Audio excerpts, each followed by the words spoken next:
Which we developed in partnership with OpenAI. This is the first trading indicator. Treasury Secretary Scott Bessent and U.S. Trade Representative Jameson Greer are blasting China's move to curb exports of rare earth minerals, calling that action a threat to the global supply chain.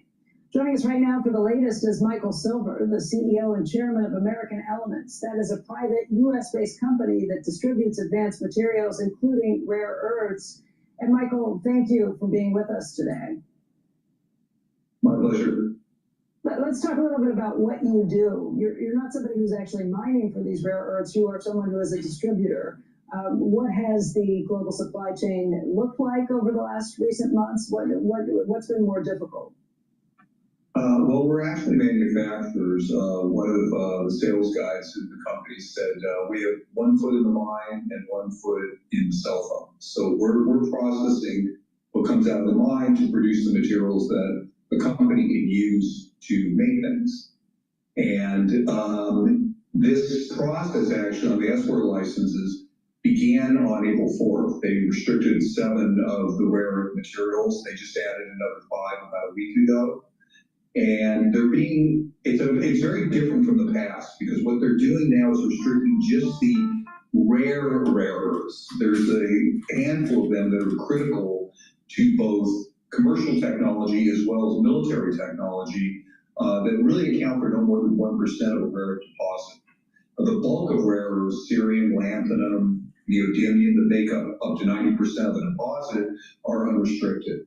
So this is kind of unique, and it may reflect a desire to hold on to these materials themselves over the long term.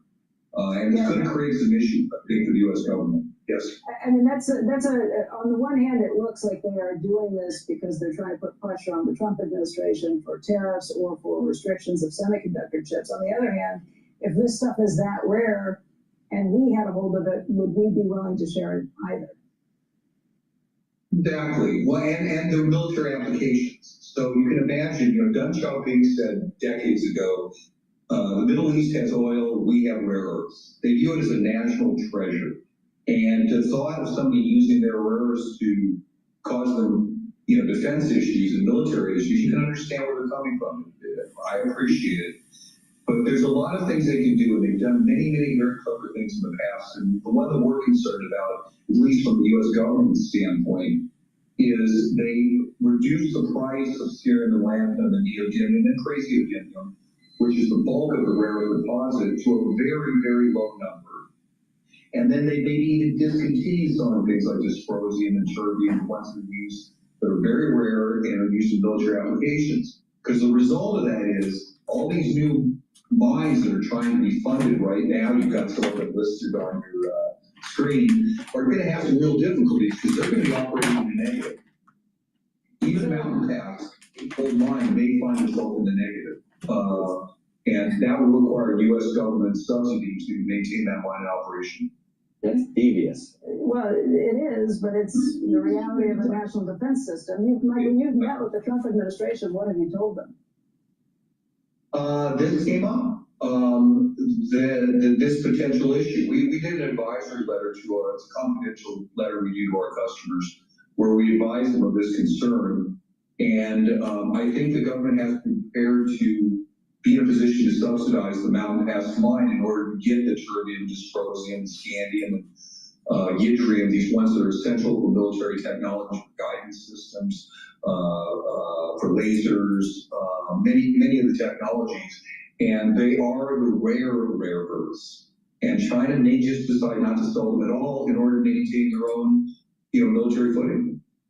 We had a guest yesterday who said that part of the problem is for the heavy rare earths, we just don't have them geologically in the United States. For the rare earths that you're talking about, do we have deposits of them? No, those are sometimes they're referred to as the heavies. See, what China has is they have two deposits. They have the bastnasite ore in the north, which is more typical. It's very similar to what we have at Mountain Pass.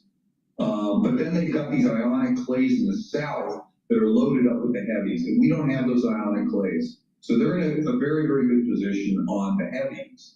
However, Mountain Pass produces heavies. Mount Weld, which is Linus's mine in Australia, produces some heavies. And if you just apply those to military applications, which I think what the government's going to eventually do, there's sufficient volume in the United States to support a military application.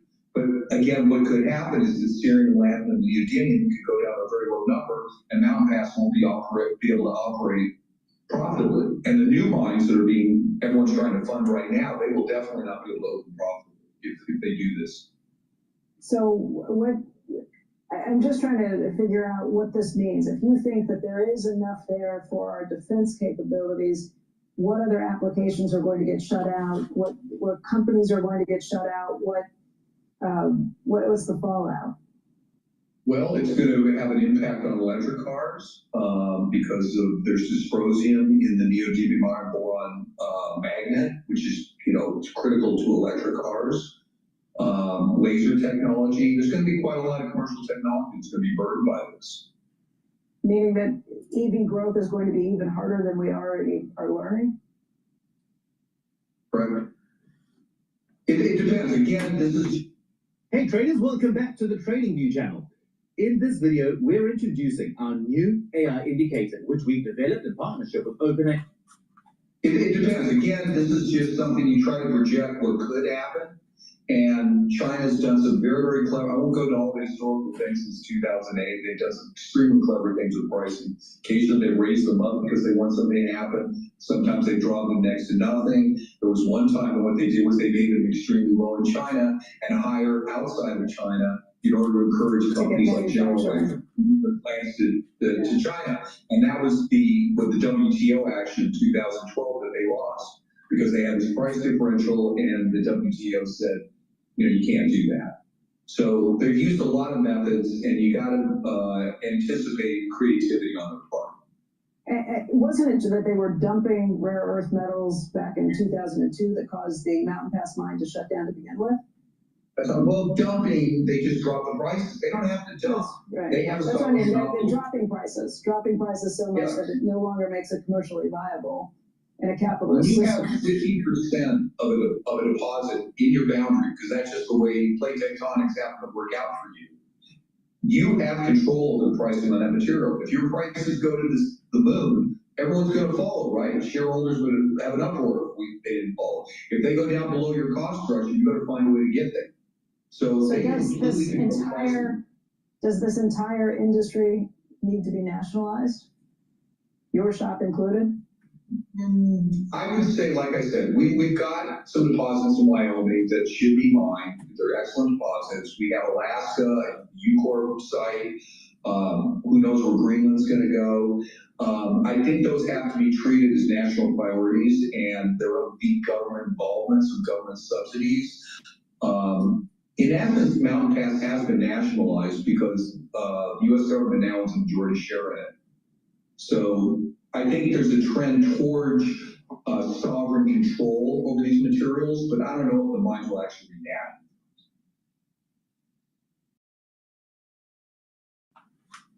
Okay.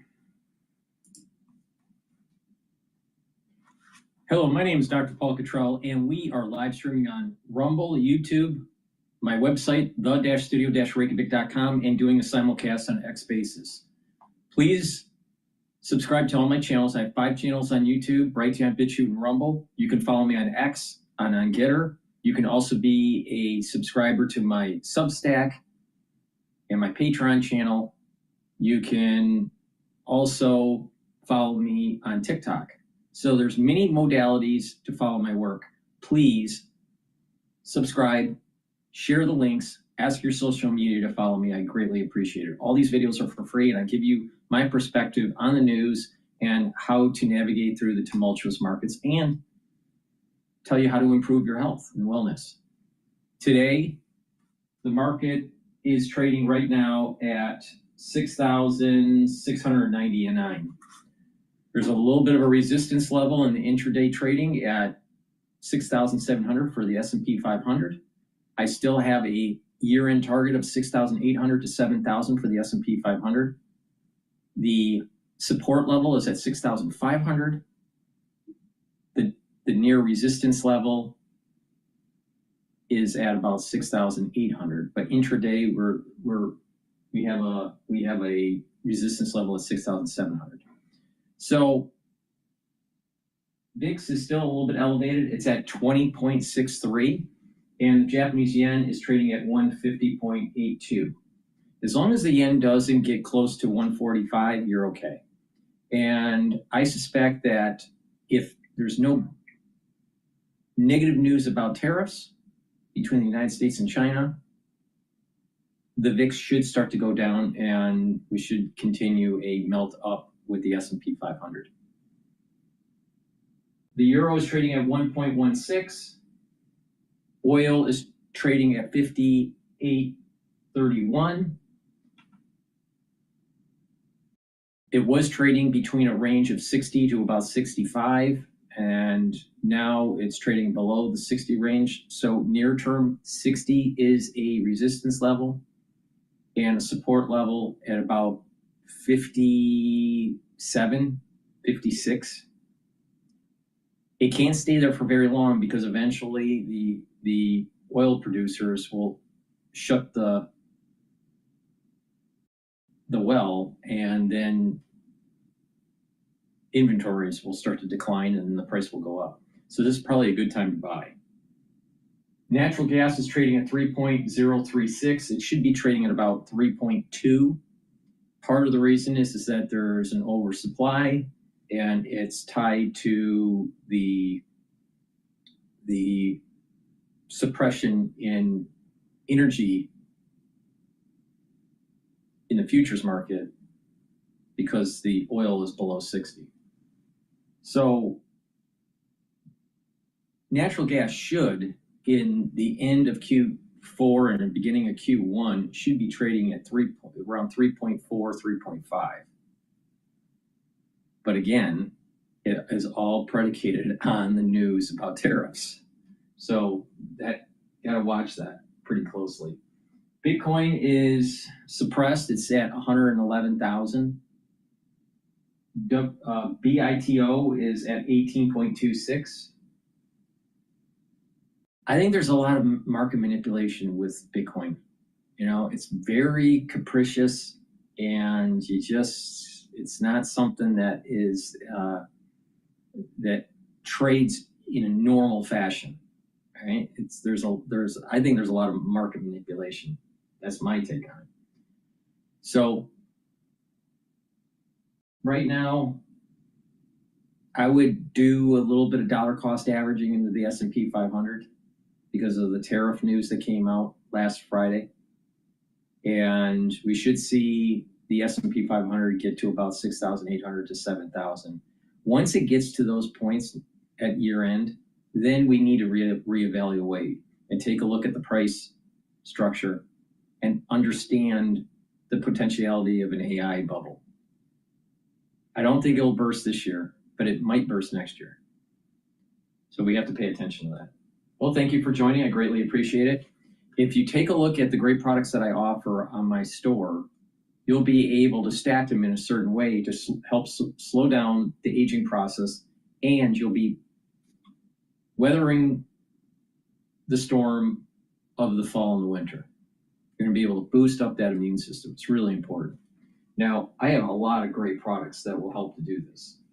So let's start with what you need to prepare for the fall and the winter. That's the first statement of this. Please go to my store and get the structural nanosilver toothpaste. This will whiten your teeth, freshen your breath, help reduce inflammation at the gum line, and help the health of your gum line. This will also help to neutralize. Why? Because it has structural nanosilver. This is very important to take, especially in the fall and the winter. You should be using this year round, but definitely in the fall and the winter, because it's going to help to neutralize. In addition, this has no fluoride. So please go to my store and get a few tubes of the very high quality toothpaste. Also, get the first pillar of my anti-aging protocol. That is the Max 35 or the Cleanse. Cleanse is 30 parts per million. Max 35 is 35 parts per million. They're at different price points. Take either one.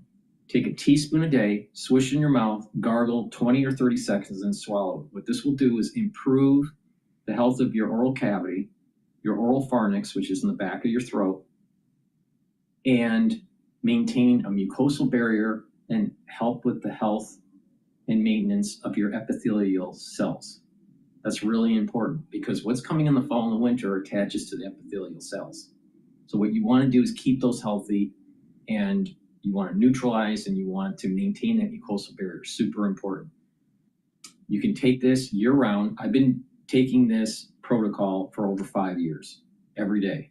Teaspoon a day. If you're not feeling well or someone around you is not feeling well, what you should do is take a tablespoon or 2 a day and then go back to your maintenance dose once everything's all clear.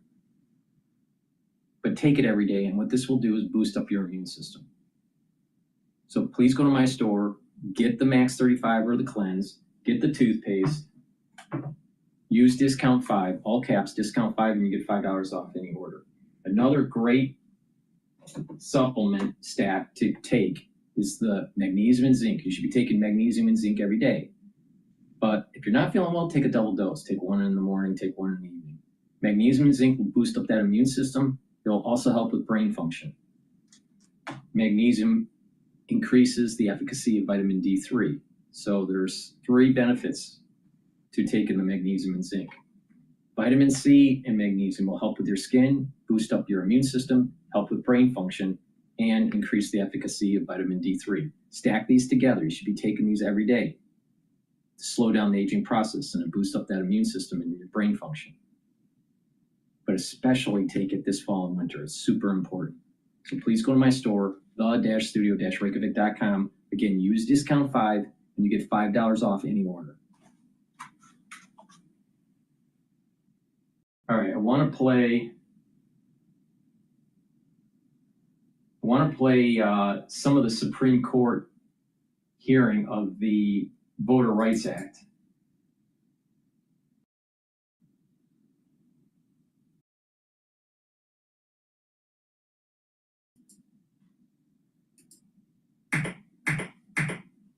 Endpoint, and what exactly do you think the endpoint should be, or how do we know for the intentional use of race to create districts?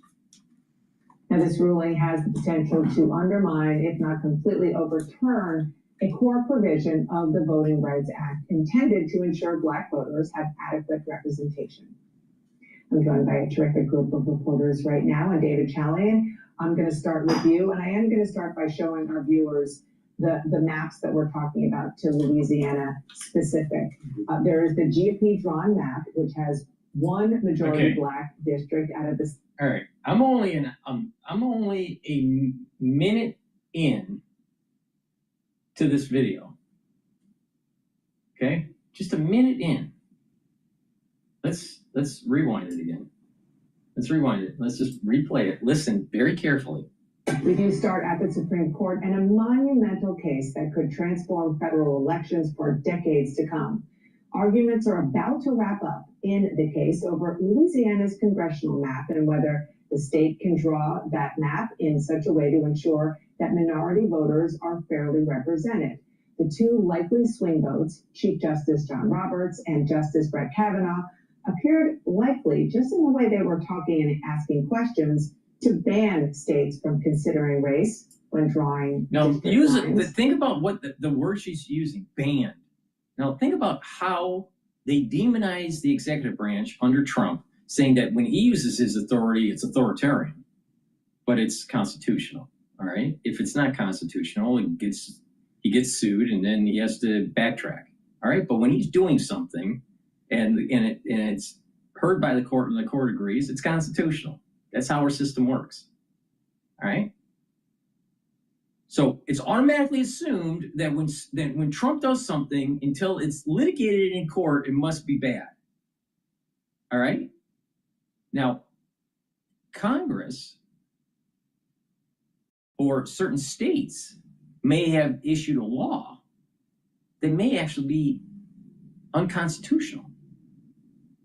So if the legislative branch does something that is unconstitutional and it goes to the Supreme Court, they can state, you know what? Congress is wrong. You can't pass the bill. It's illegal. All right? So because it's dealing with voters, all right, and opinions, right, not the law of the land under the Constitution, she'll use words like undermine, that the Supreme Court's undermining the Voters' Right Act. Really? Their job on the Supreme Court is to state, is that law constitutional or not? That's all they got to do. That's their job. And if the mosaic of the votes state that it's unconstitutional, it's unconstitutional. That's how our system works. So she'll say, oh, Trump bad, and the Supreme Court will say that he can't do something or not, or he can, and they'll demonize Trump. Why doesn't she do the same thing with the legislative branch with the Voter Rights Act? Why doesn't she do the same thing? Oh, it's orange man bad, and if you do something for the masses, it must be good, even though it may be unconstitutional. That's her logic. That's her logic. So if they overturn the Voters' Right Act, they're undermining the Voters' Right Act. Well, no. The Voters' Right Act was always, as being implemented, illegal. All right, let's continue. But here is a classic example where if the media doesn't like what they're getting, they'll take that branch of government and demonize it. And in this case, it's the Supreme Court. In most cases, it's just the executive branch because Trump's in charge. I mean, Dana Bash is one of the most disingenuous reporters on CNN. Now, Jake Tapper is probably worse. Listen to Justice Kavanaugh in a key moment. He was questioning whether the country still needs that provision of the Voting Rights Act of 1965. The issue, as you know, is that this court's cases in a variety of contexts have said that race-based remedies are permissible for a period of time, sometimes for a long period of time, decades in some cases, but that they should not be indefinite and should have an endpoint. And what exactly do you think the endpoint should be, or how do we know for the intentional use of race to create districts? Now, this ruling has the potential to undermine, if not completely overturn, a core provision. Undermine or completely overturn because it's the conservatives at fault. See the CNN? It's just great. All right, let's continue. Intended to ensure Black voters have adequate representation. I'm joined by a terrific group of reporters right now, and David Callahan. I'm going to start with you, and I am going to start by showing our viewers the maps that we're talking about to Louisiana specific.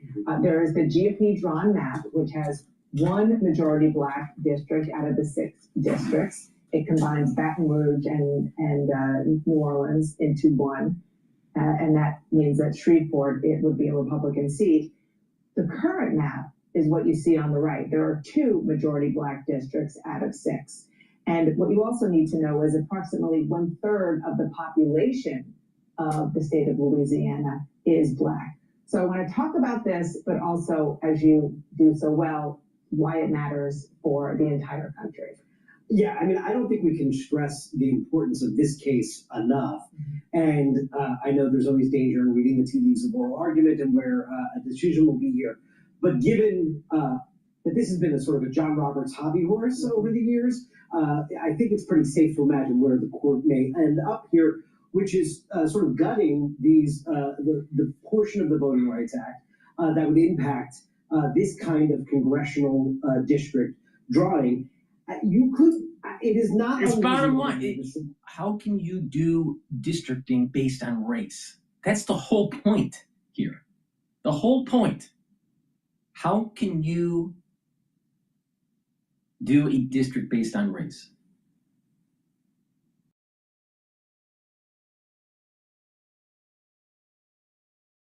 It's illegal. You can't do that. Oh, there's misrepresentation because of some sort of, white privilege and blah, blah, blah, blah, blah.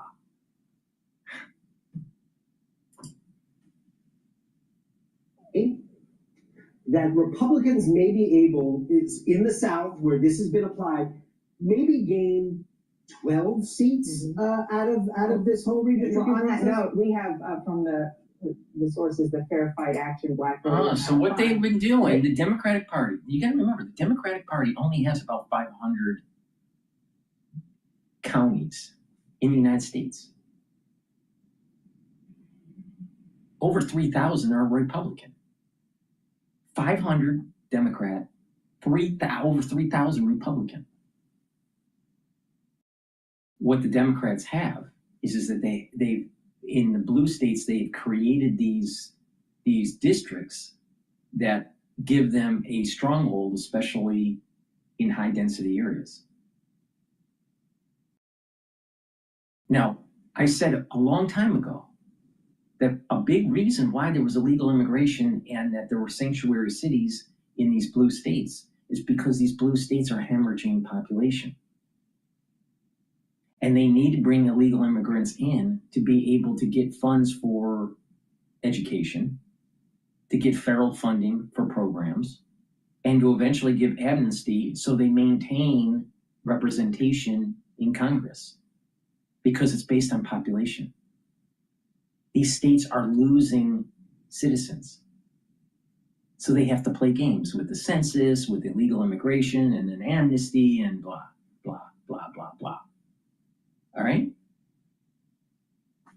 So here, we're seeing that this whole construct that they've had to try to maintain power, even though they don't even come close to the number of counties that the Republicans have, that when this Voters' Right Act, if it gets struck down by the court,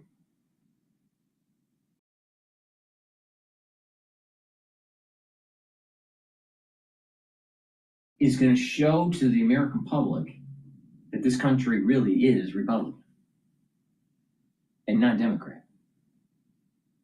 And then we've been viewing this in the wrong terms. The Democrats don't even come close to the number of counties that are Republican. They don't even come close to it. 500 to 3,000.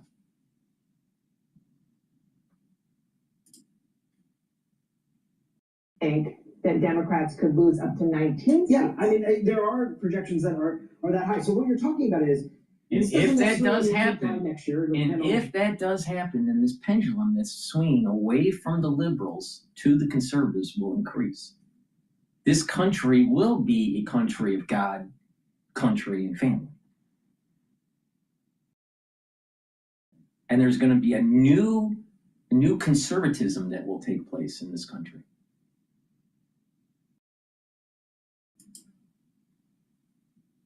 This ruling comes down from the court, because if it comes in June, primary season will have already begun. The idea of changing for 2026 will be done. But for generations thereafter, I mean, this could be a permanent advantage for Republicans in building an enduring majority in the House of Representatives. Right. I mean, there's so many critical angles No, to this. the permanent advantage for the Republican Party is called capitalism. The permanent advantage that the Republican Party has is called logic. The permanent advantage of the Republican Party is this affinity to God, country, and family. Now, in the marketplace of ideas, do you think the liberal has a better wear that people want to buy, or the Republican Party? Do you want extreme socialism, or do you want to be free? Do you want collectivism, or do you want to have individualism? Do you want the tyranny of the state, or do you want to be pursuing life, liberty, and happiness?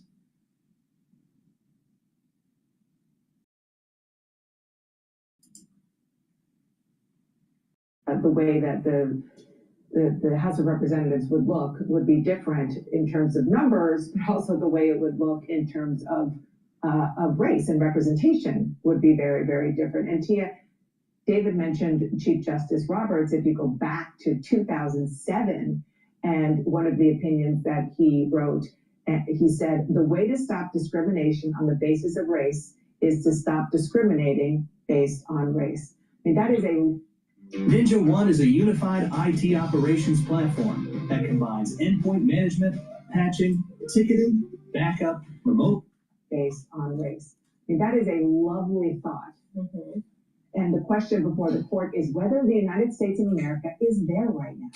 And my question is the court, how do you find evidence that states, and of course this is going to have a trickle down effect all the way down to local governments, but there's repeatedly evidence that race, Black voters are being disenfranchised. They're not getting equal representation.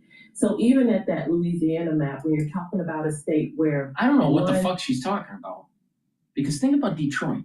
Detroit has been run by more Black mayors than white mayors, especially since the 1960s.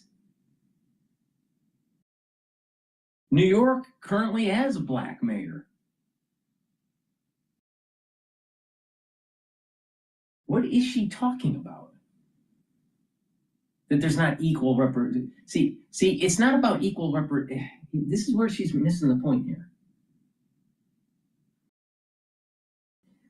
Blacks are only 16% of the population.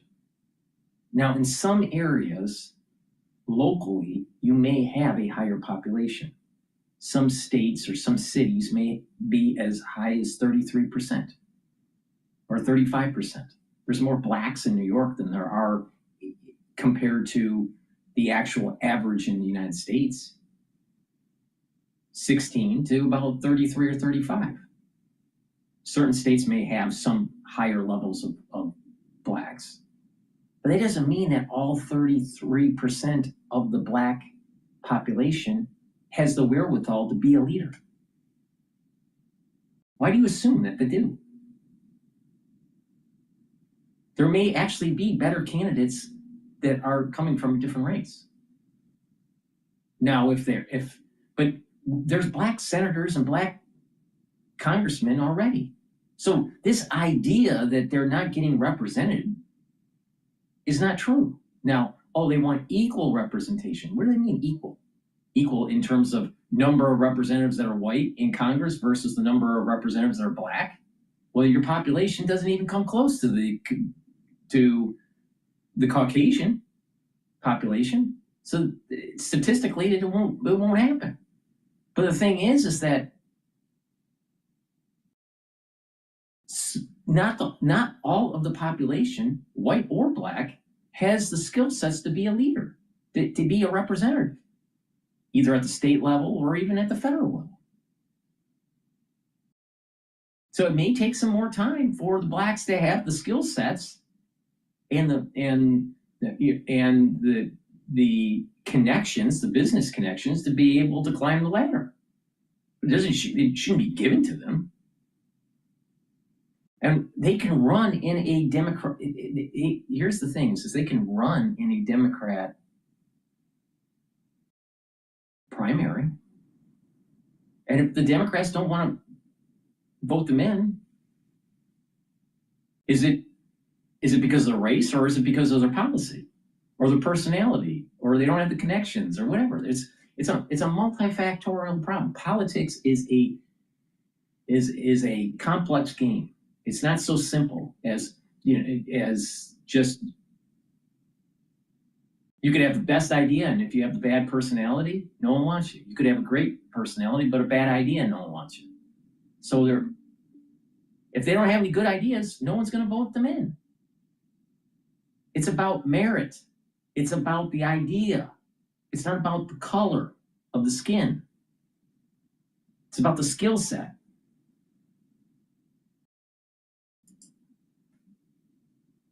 Even her argument isn't rational. But that is not reflected in a lot of these governing bodies, particularly in Congress, until they were mandated to draw that second majority black district. So how do you now argue, well, we think if left to own their devices, the legislators in Louisiana are going to do the right thing? There's just not evidence of that. So what is the right? We have to define what is the right thing. The right thing is to make sure that blacks are in government? Is that the right thing?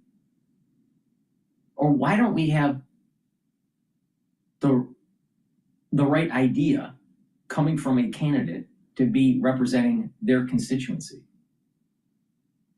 How's that a better idea? No matter what their color is or gender. Isn't that better? What's doing the right thing mean? This is the same issue with the DEI with colleges. This is DEI for Congress. This is DEI for Congress.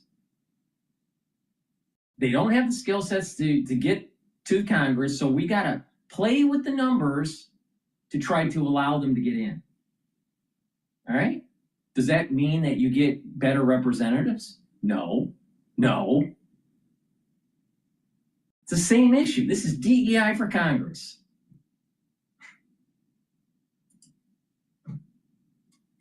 Say we're past that. We're past the Jim Crow era. We're past the era of just drawing maps just to disenfranchise black people. But there is evidence. Black Voters Matter, they put out a really good primer on this case.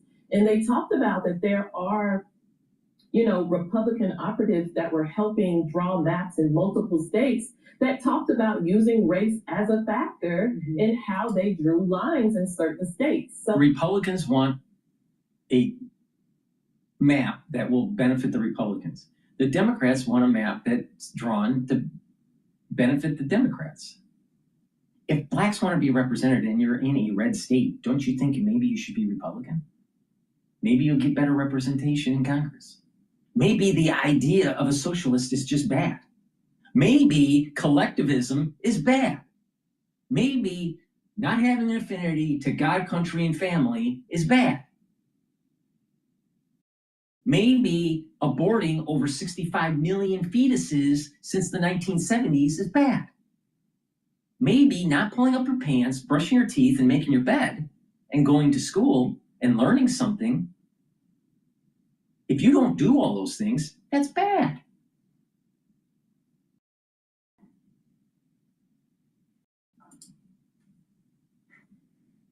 the evidence I know that there are a lot of people who want it to be, want it to be a certain way, but the evidence is not that the U.S. has got there. Phil, just to kind of put this in the historical context that it should be put, 1965, the year of the Voting Rights Act, there were 6 Black members of the House of Representatives, 0 from the South. Now, there are 59, 27 from the South. And before I bring you in on that note, I just want to listen. But this data is there's confounding variables in here. Just because of the Voter Rights Act, that doesn't mean that Black members in the House increased because of the Voter Rights Act. Between 1965 and 2025, more Blacks went to college. More Blacks started getting educated. More Blacks started getting plugged into a merit economy. Technology, new businesses, understanding some of the inequalities of the educational system and trying to fix it.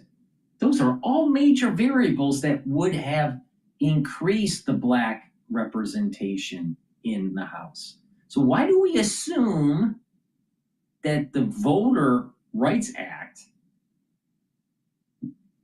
was the reason for Blacks being represented in Congress? Because I'd like to see actually every 5 years what the change was. From 1970 to 75, from 1975 to 1980, right? And I'm sure that it was gradually going upward. But also compare it to some of these other variables, like how many of these Blacks were the Black population being educated in secondary school, secondary education, higher education, or compare it to what kind of careers that they went into. So is the Voters' Right bill helpful for Blacks since the 1960s? Yeah, but there were other variables too that helped Blacks, that were part more of a merit economy, a merit society. So there's confounding variables here. They need to tease it out. And what you'll probably notice is that when you graph all these different variables to number of Blacks being represented in Congress, you'll notice that there is a strong correlation to some other factors, like education.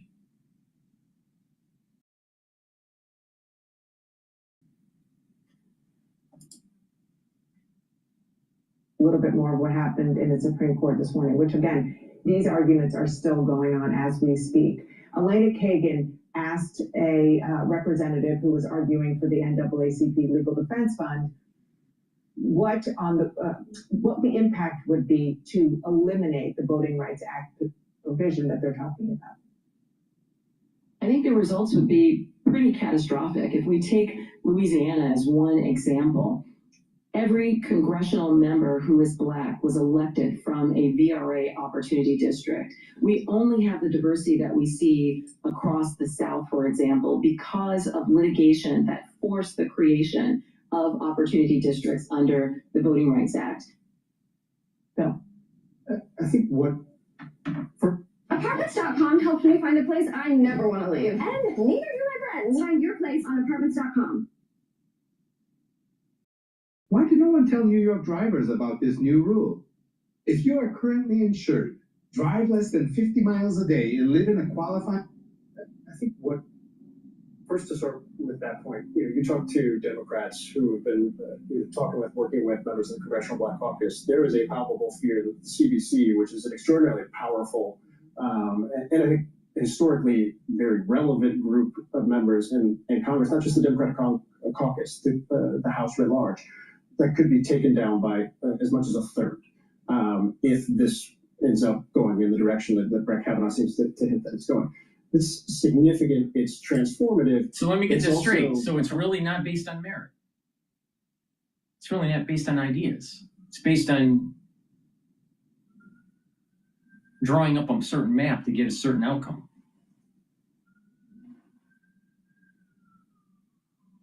That's what they're basically saying. It's the same thing that these elite schools are saying, that, you know what, Black students don't do very well on assessment tests. So the standards go down. And eventually, when you have this happen, the elite institutions don't have the same education in its student body because of this issue of lowering the standards. So the assessment tests, they don't perform as well. That doesn't mean that all blacks are like that. Some blacks perform even better than the average white. But in the aggregate, the average black doesn't perform as well, just like the average white doesn't perform as well as an Asian on an assessment test. Now, that doesn't mean the Asian's smarter. That doesn't mean the black is dumber. It just means that they didn't do as well for the assessment, and therefore they don't get in. Oh, reduce the qualifications to get in so these individuals can have opportunity at these elite institutions. So they played this game with the DEI and affirmative action and race criteria. And what has happened over the years is that the student body is actually less educated.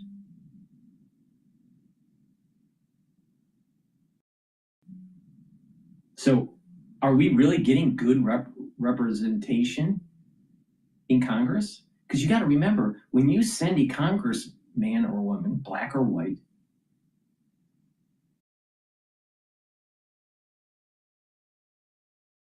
they are representing their constituents, but they're also representing the whole country. Because they're looking at this, what's happening in their district, and the things that they're voting on may affect the whole country. So it's not just their district. Now, maybe they're just not smart enough to be a leader. Not all people can be leaders. Do you think Socrates would have been a great leader?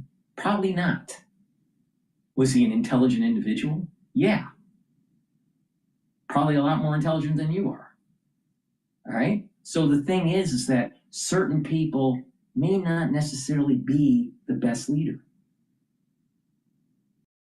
So you shouldn't be creating a map to engineer an outcome and to think that once they're there in Congress that you're going to have a better result. You may actually have a worse result. And this may be the main reason why we are seeing, since from 1965 to 2025, we may be hitting on a pressure point here on part of the reason why government is becoming dysfunctional. I don't think it's the only reason. There's many other different variables, but I think one of the reasons here is that we are electing individuals into Congress that are actually incompetent.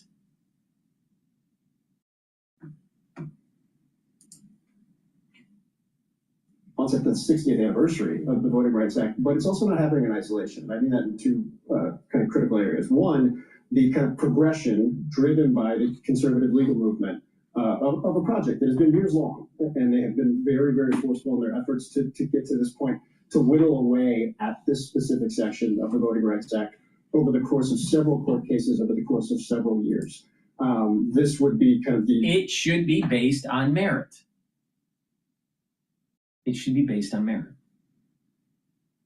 and your ideas. Why can't a black person in a district get up on stage and say, these are the ideas that I would like to promote in Congress to help the citizens of whatever district or whatever state? Why can't they do that? No, they need it special. They need a special district. They need a special district. So what's really happening here is that it's not the Democratic Party really caring about the black. They never have cared about the black. You got to remember, slavery came from the Democrats. Secondly,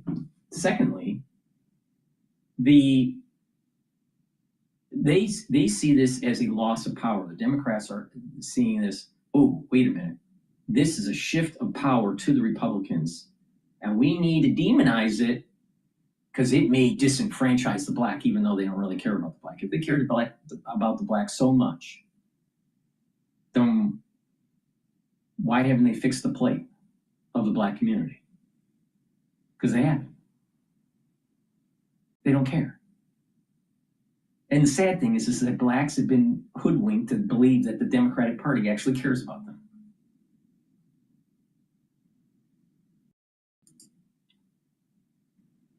The ultimate culmination of that effort, but it's been an effort that has been ongoing, and obviously the conservative legal movement is more powerful and more of a central role, obviously, with the 63 majority in the court than they've ever been.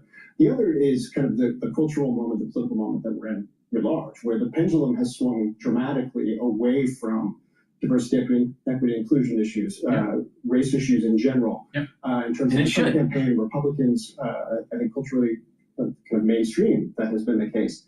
And it's all happening while President Trump is in the midst of a redistricting effort that is more overtly political and aggressively attempting to block Democrats than I think we've ever seen that's so public before. The Greek philosophers warned us where the United States is at right now. This ultra-liberalization, where the masses aren't that bright. The masses are doing things that are losing virtue, what I call the God, country, and family affinity. If you lose those virtues, you don't have a strong society. So the only way to get back to it is to have the pendulum swing to conservatism. Now, it's not conservatism, pre-civil rights. This country is the United States has today has the most mixed group of people ever on the planet. There are more opportunities no matter who you are, no matter what race or gender. There are so many opportunities now. Now you add in AI and the internet, you can learn anything for free. Anything. You pick the subject. Pick any subject that you want. And you just do a simple Google search, and you can use social media platforms, or you can use free courses that are available from universities. Anything that you want to learn, you can learn from a blogger, from a podcast, or even through online free courses. There's nothing you can't learn. Aeronautics, engineering, coding, philosophy, history, finance, accounting, anything you want. So if there is something in the Black community where they're getting on the soapbox and saying there's systemic racism and they're being held back by some sort of patriarchal colonialism or something, really? Yet they'll go to a very expensive store and buy $300 jeans, $400 sneakers, and walk around like they're Snoop Doggy Dogg, instead of going to the library and learning something. And the teachers in these inner city schools, they're saying that the behavior is terrible. They don't respect their elders. The students don't respect the elders. The students don't respect fellow students. They don't respect the teacher. And it becomes a babysitting lesson. And these are kids that are in high school. You have teachers that want to teach algebra or American Lit, and they can't because they got to babysit a 16 or 17-year-old that can't behave. That's the problem that we have in America, in these cities. So this bullshit that they keep on propagating in the mainstream media, that there's this systemic racism. No, it was there in a certain epoch in American history, absolutely, but it ain't here now. You had affirmative action. You had lots of people moving up the ladder that actually became productive citizens, became individuals that knew how to behave.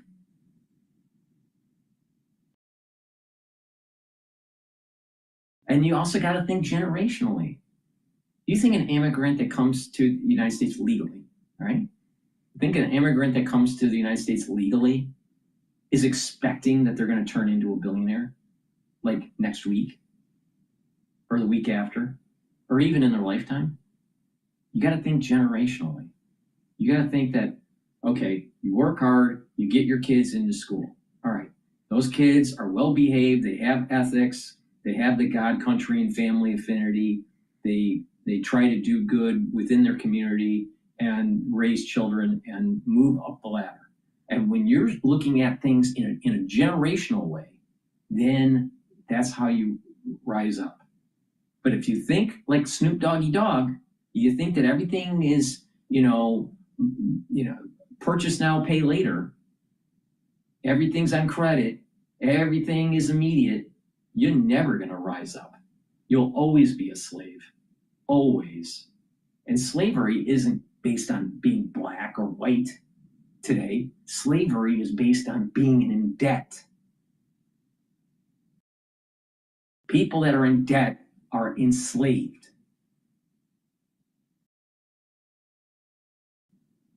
But they want to be a Snoop Doggy Dogg. They want to be a rapper and then complain that they don't get equal representation in Congress. Well, why do you need equal representation in Congress? You're only 16% of the population of the United States.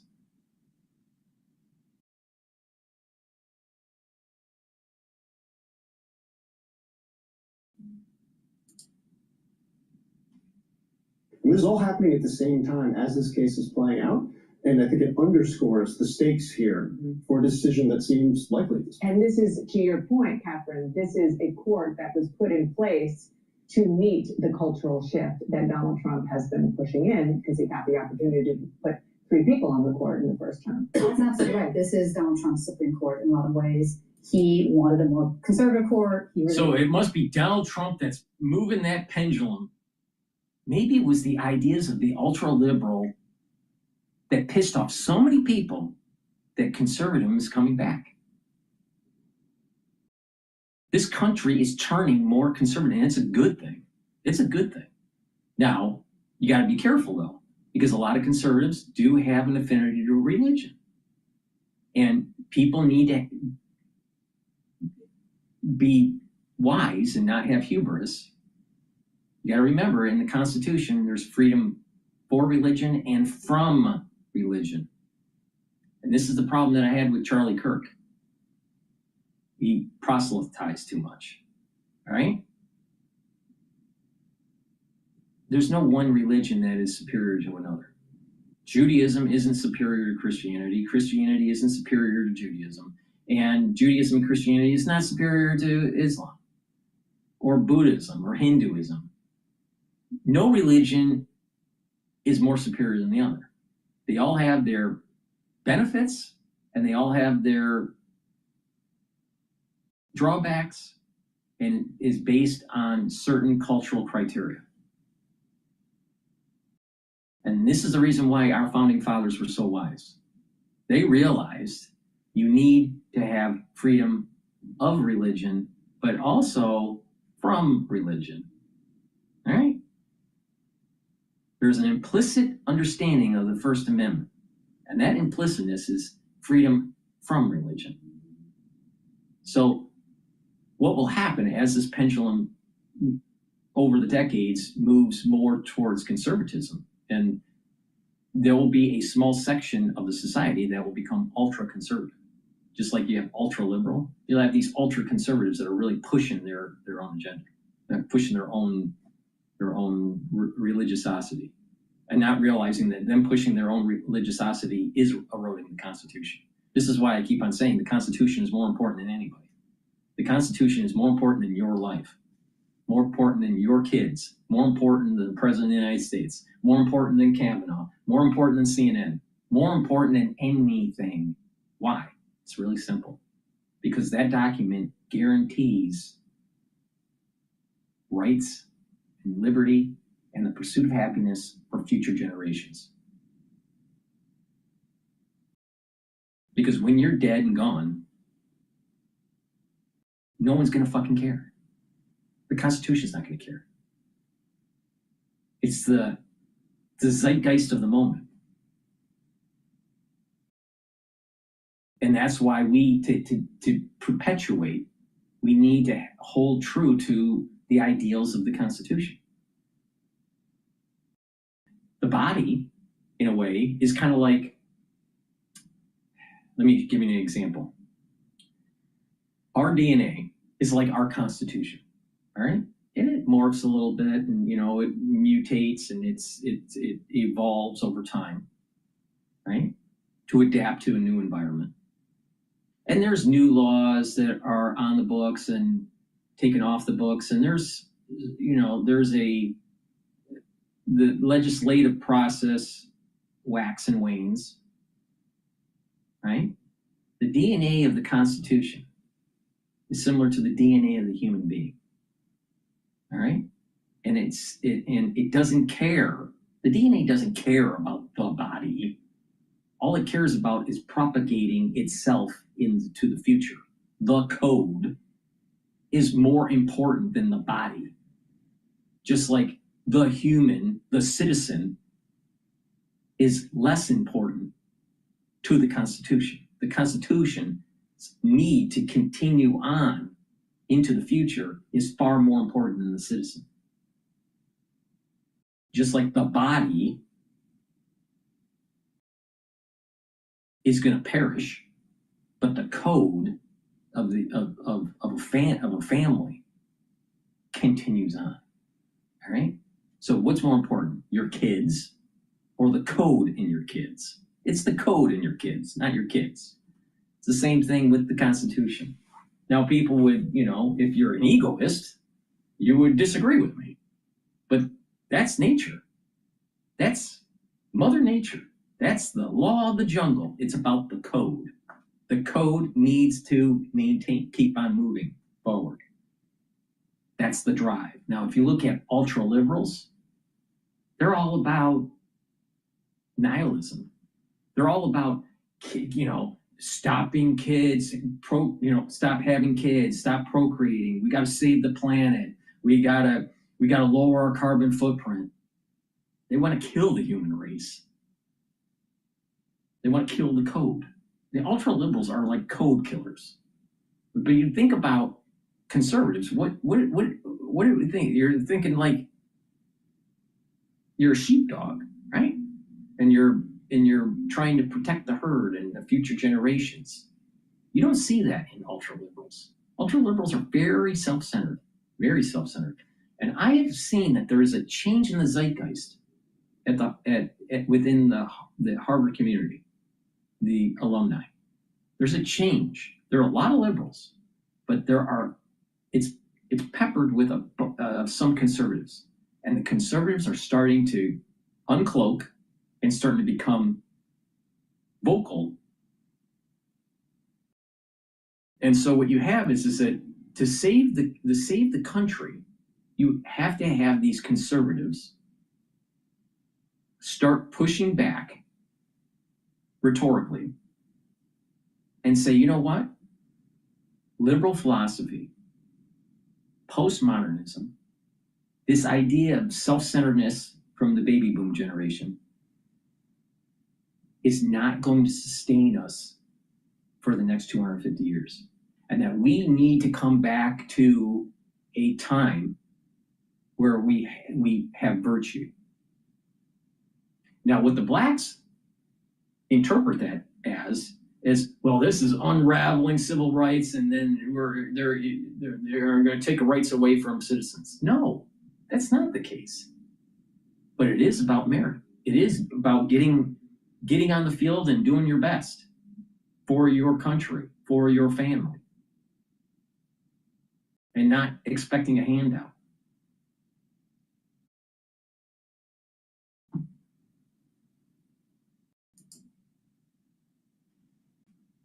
Putting these justices in, and has been very vocal about what he has seen the court do since this court has come into place. And it's right that this happens also as he is very aggressively and openly trying to get states to redistrict ahead of the midterms. Our reporting shows that he's very fixated on the midterm elections because he knows what happens when you lose a midterm, and he doesn't want the investigations, the potential impeachments, the things like that that could happen to him if Democrats take back control of the House. So he is really looking for any way to try and influence the midterm elections, and one of that is that he's been pushing Republican-led states very hard to try and lead all the districts to try and get more Republican seats. We're going to talk more about that. We actually have the only Democrat in Kansas coming on this program to talk exactly about the move that her state is making to eliminate her seat. Our lighting lives up to the space you design. All right. You designed this. All right, we're gonna now play. I think we're gonna maybe play something on China or Mamdani. Not sure yet. But please go to my store, the-studio-reykjavik.com, and get these structural nano silver soaps. I have the very high quality. I have 4 different ones. You can get it in charcoal tea tree, lemongrass, in peppermint, and also in lavender. Very high quality structural nano silver soaps. You should use them every day. These are soaps that I use on a daily basis. But also make sure you have them for the fall and the winter. Why? Because it has structural nano silver, and you're going to need that for the fall and the winter. Digestive enzyme complex.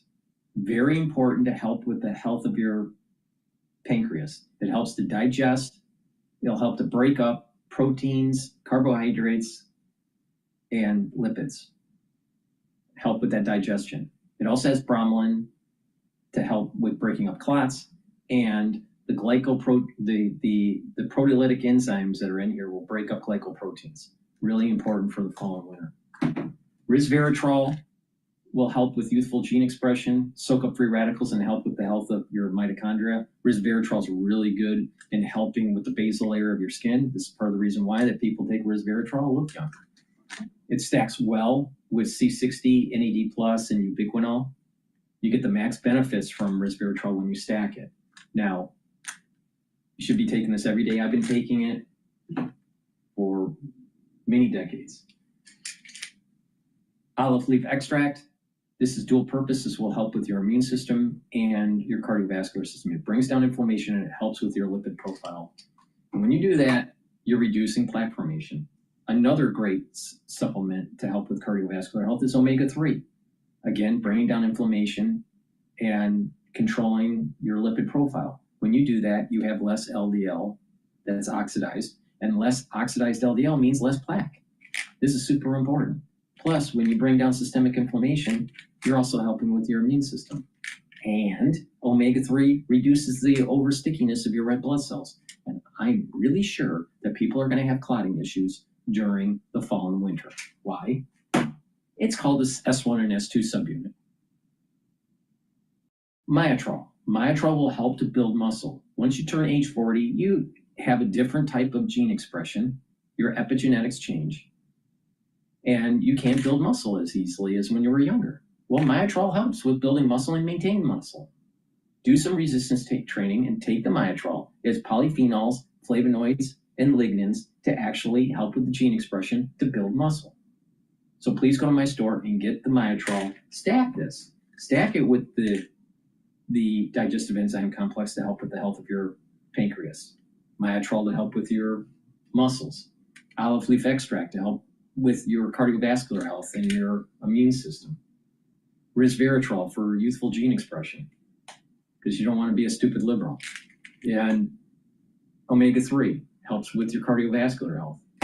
Please go to my store, the-studio-reykjavik.com, and get the great supplements I have, and use discount 5, all caps. Discount number 5, you get $5 off.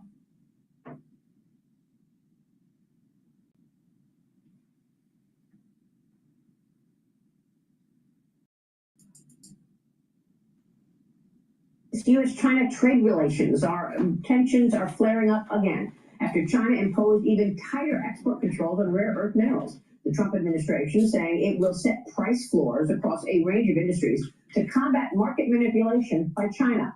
Last week, the president announced an additional 100% tariff on Chinese goods by November 1st, and he is threatening to block Chinese cooking oil imports after Beijing halted purchases of American soybeans. The president posted he is considering terminating business with China. Joining me now is U.S. Trade Representative Jameson Greer. Great to see you, Jameson. Thank you so much for being here. I know that the president is expected to meet Xi Jinping later this month at the APEC summit on October 31st, right before that November 1st deadline. Are we prepared to decouple from China today? It doesn't have to be that way, Maria. It sounds like the direction China is going, they're the ones that are taking actions to look like they want to decouple from the rest of the world. They're trying to control the supply chains of the entire world, not just the United States. There's obviously a lot of room to have a trading relationship with China that finds a way to be constructive between us. But if China keeps taking the types of actions, or if they actually implement what they threaten to implement, they, in effect, will be decoupling. Well, it's interesting because they're taking this hard stance at a time that there are plenty of questions about the Chinese economy. How would you assess the Chinese economy today? Well, their youth unemployment is quite high. It's over 20%. Wow. For growth, they've outlasted the possibility of having real estate growth or infrastructure growth. So they're really focused on just exporting, and they have enormous amounts of overcapacity in manufacturing. They can't flood the U.S. market anymore because President Trump has put tariffs in place. And so they're starting to find other markets to push their things. So their economy has some structural challenges. Structural challenges, but is...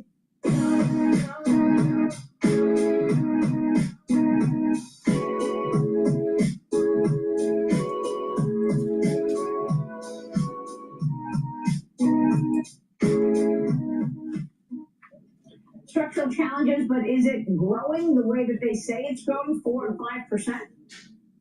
Well, I'm always skeptical of economic data coming out of China. Over the past several years, they've tightened down on the types of statistics they'll even issue. So I don't really take those at full face value. I think the reality is they're having significant challenges in the Chinese economy. And listen, President Trump has said he wants China to do well. He wants America to do well. This is not about trying to bring China down at all. It's just about defending American interests. And yet, China controls nearly 70% of the global rare earth supply.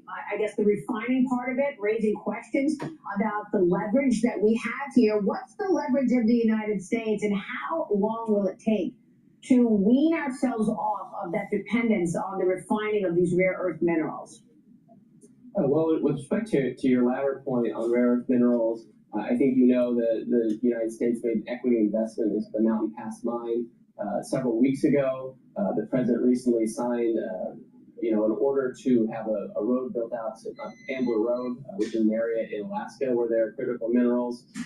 We have taken a stake in the specialty metals company. I think there are more things coming down the road. So I think the Chinese actions have really galvanized not only the government, but even private industry in the United States.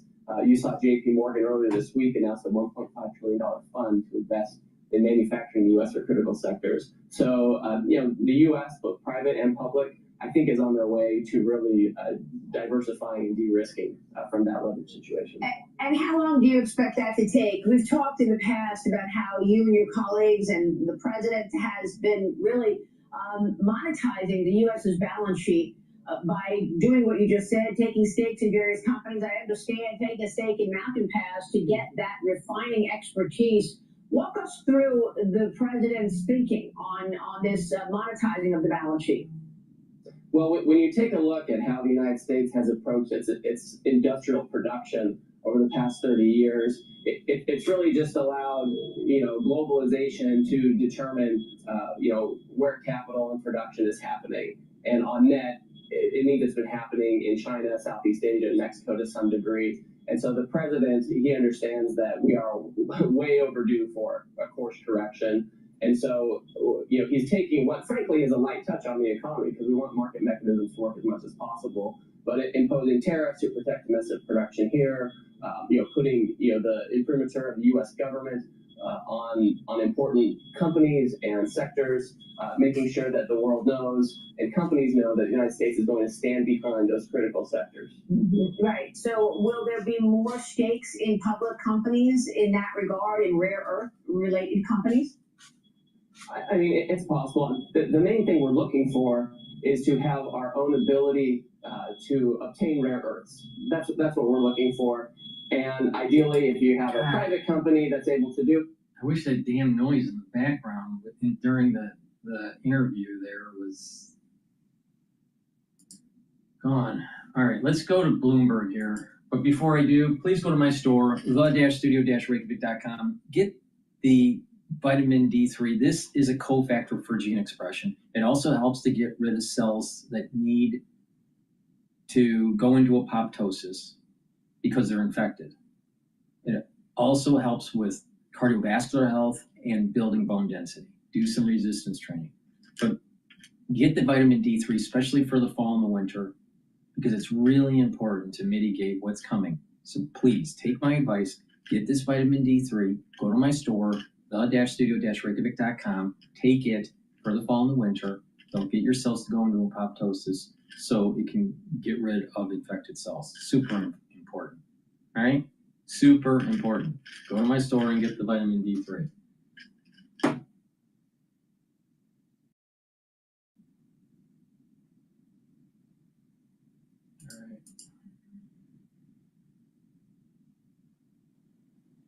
Want to listen to The Credit Risks by Jamie Dimon from JP Morgan. Hello traders and welcome back to the TradingView channel. In this video, we're introducing our new AI indicator, which we developed in partnership with OpenAI. JP Morgan CEO Jamie Dimon issued a warning on the earnings call Tuesday. He said, quote, "I probably shouldn't say this." Okay, but of course Jamie said it, because that's Jamie. "But when you see one cockroach, there are probably more." Dimon was referring to the bankruptcies recently of the auto dealer Tricolor Holdings and auto parts conglomerate First Brands Group. But there has been clapback about that. RBC Capital Markets Managing Director and head large cap U.S. Bank analyst Gerard Cassidy is here. And when we talk about the clapback, Gerard, it was private credit lender Blue Owl. And the CEO, co-CEO Mark Lipschultz today had a message for Jamie Dimon when he spoke at the CAIS investment conference in California. And he was like, well, we're not seeing a rise in defaults. We're not seeing companies struggling. It's the big banks who might want to look at their own books for any cockroaches. So who's right on this one? Is it a credit quality problem? Are you seeing any signs of that? Liz, we're not seeing any signs. And even though the banks... this is important because remember what happened with SVB and then the market crashed, right? And then it recovered, but you know, there was some worry and it also affected the crypto market. If this is true and this becomes more systemic in the context of the doom loop in the UK and in the context of the doom loop in France with their over indebtedness and their politics unstable, with the backdrop of the tariff wars with China, this could be a impetus for the bursting of the AI bubble, and people need to deleverage, right? And the market starts to go down. See, AI bubble doesn't have to happen because it's directly related to AI. Something tangential, like the financial industry, could burst the bubble. And we may be seeing something here that's starting to emerge. Maybe not, but it's something that needs to be paid attention to because this is very similar to the SVB and what happened. Now, there are different reasons for this, but the point here is that there was a financial institution that had problems that led to a decline in equities. And with overvaluation of these hyperscalers and the Mag 7, this could be the very thing that bursts the bubble. I mean, specifically, yes, they pointed out the problems in that one particular credit. That credit is alleged a fraud, as is the large automobile parts manufacturer, First Brand. There's allegations of maybe, a fraud there as well. So we believe at this point those are idiosyncratic. But to Jimmy Dimon's point, when there's a credit debacle and the trends really deteriorate, I'm with him on the cockroach theory, but these two, I don't believe lead to a cockroach theory just yet. I guess Jamie would argue, and I don't want to put words in his mouth, but that there has been a lot of lending off the big banks' books, and it has been done by the private credit guys, and those are the ones that these companies, most companies go to these days to get loans. Granted, they pay a higher interest rate, but they get them, and they don't have to deal with all of the, I guess, paperwork in certain cases and publicity about it. So my question really is, we can't really see all of that happening. Are you worried at all that, as Warren Buffett says, when the tide does go out, you see who's swimming naked? We are very worried about it, Liz. And the reason being is when you go through the past credit cycles, what you need prior to the credit cycle is a period of rapid loan growth. And we have certainly seen that in private credit. So certainly we're not seeing any evidence today of real problems. But in the next credit cycle, which is normally joined with an economic recession, we are going to see credit deterioration in private credit as well as the banks. And that's when, to your point about Warren Buffett, what he said, that's when we're going to find out who really has the problems. Now, private credit isn't as levered as the banks are, so there's that differential. But I would say, as you pointed out again, that they're lending at higher rates of interest. And part of the reason is those credits are riskier. The banks are regulated, private credit is not, and therefore the banks have to be more conservative in their lending. All right, there are investors here who are still ready, no matter what, to put money to work. Where do you see the opportunity, Gerard? We anticipate, Liz, that if the Fed cuts another 50 basis points at the short end of the curve over the next 3 to 6 months, the yield curve will steepen. And we'll have a Fed funds rate around 3.25 to 3.5, and possibly a 10-year over 4%. It's been 20 years since the banks have experienced an environment where the Fed funds rate's been over 3 with a positive yield curve of over 75 basis points. That is a very lucrative market for lending. Therefore, the regional banks should do better because more of their revenues come from lending. Banks like Fifth Third, KeyCorp are good examples of investors looking, for investors looking to make that play. Bank of America is another one. They pointed out today they see possibly 6% growth in net interest income next year, which for a large bank like that is quite powerful. So KeyCorp, as you mentioned, okay, they're down today. KeyCorp's down about 2%, but as you look at those names, they are the larger regionals. Is there something better about those versus the smaller cap ones? The smaller cap ones are certainly something investors can look to, and years ago, Liz, they were often considered to be great acquisition targets. But because of the change in accounting 20 years ago, the acquisition premiums are not as substantial as they used to be. So it's tougher to make an investment case to make money owning a basket of takeover targets, if you will. So sticking with the larger regionals, we think, is the way to go. And there's also some smaller regionals. They tend to focus more on commercial real estate lending, which, as you know, is not a real problem for the smaller banks because they don't do the downtown office properties, which has been a problem. Yes. But what's interesting is the big regionals have the C&I lending, commercial lending. Consolidation in the regionals. Are you seeing any of that? Do you expect to see more of that? There's thousands of them. Oh, there sure are. And when you take a look at them today, we have about 4,300 banks in America. That's down from about 18,000 in the early 80s. So consolidation has been a way of life for the banking industry. We had a big deal announced not too long ago. Fifth Third is buying Comerica. We expect to see more consolidation, and we expect to see amongst the bigger regionals, but also amongst the smaller regionals. And Liz, part of the reason is that this new regulatory environment is very supportive of consolidation and has expedited the approval process, which has made it more lucrative or more efficient for the banks to acquire one another. Gerard, thank you. It's been a busy couple of days with these earnings, but we'll continue to watch it. Thank you so much. You turn one idea into a brand that means business. Amazon, always building.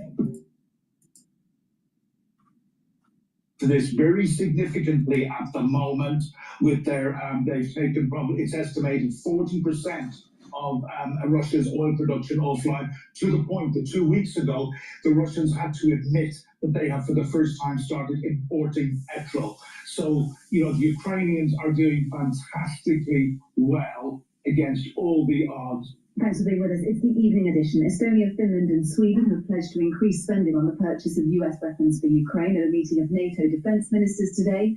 Meanwhile, more pressure on President Putin is expected, with Rachel Reeves ramping up Britain's sanctions on Russian oil companies. She also wants to start arming Ukraine based on those frozen Russian assets. She's trying to gather support for that, as well as President Trump teasing the possibility of arming Ukraine with Tomahawk missiles. I'm joined now by Cormac Smith, the former special advisor for Ukraine's foreign minister. Cormac, we'll have to go brief if that's okay. What are the most interesting things to you of that melee? We are starting to get a renewed interest after, of course, a big focus in the Middle East. There is renewed interest on Ukraine now. Yeah, look, I've been saying for over 3.5 years, arm Ukraine complete to sanction Russia back to the Stone Age, and we haven't done that properly yet. We haven't given the Ukrainians what they wanted. I think the two things that are most interesting to me from that is the possibility of Tomahawk cruise missiles from America. We don't know yet. Donald Trump has said he's thinking about it and he wants to know what targets they will use.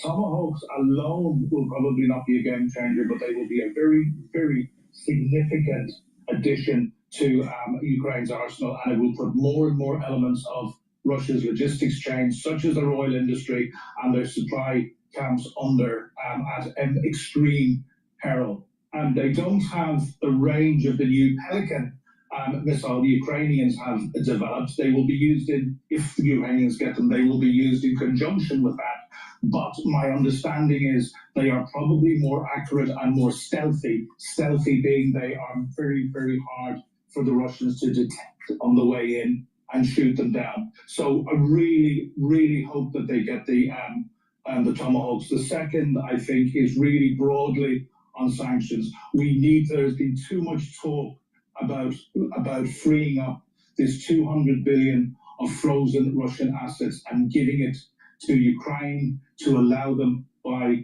weapons. Russia has probably cost Ukraine between $500 billion and $1 trillion was the last time I saw a price put on the reconstruction. Entire cities have been wiped off the map.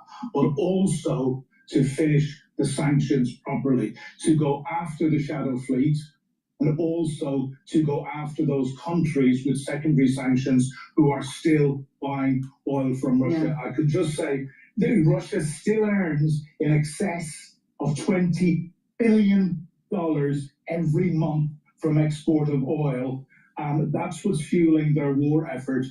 Ukraine is eating into this very significantly at the moment with their, they've taken probably, it's estimated 40% of Russia's oil production offline, to the point that 2 weeks ago, the Russians had to admit that they have for the first time started importing petrol. So, you know, the Ukrainians are doing fantastically well against all the odds. We really need to give them every assistance that they need. And as I said at the start, and as I've been saying for over 3.5 years, that means arming them to the teeth properly and sanctioning Russia back to the Stone Age. Was that brief enough for you? Very good indeed. Cormac Smith, former special advisor to Ukraine's foreign minister, and the suggestion with frozen assets, by the way, with £200 billion.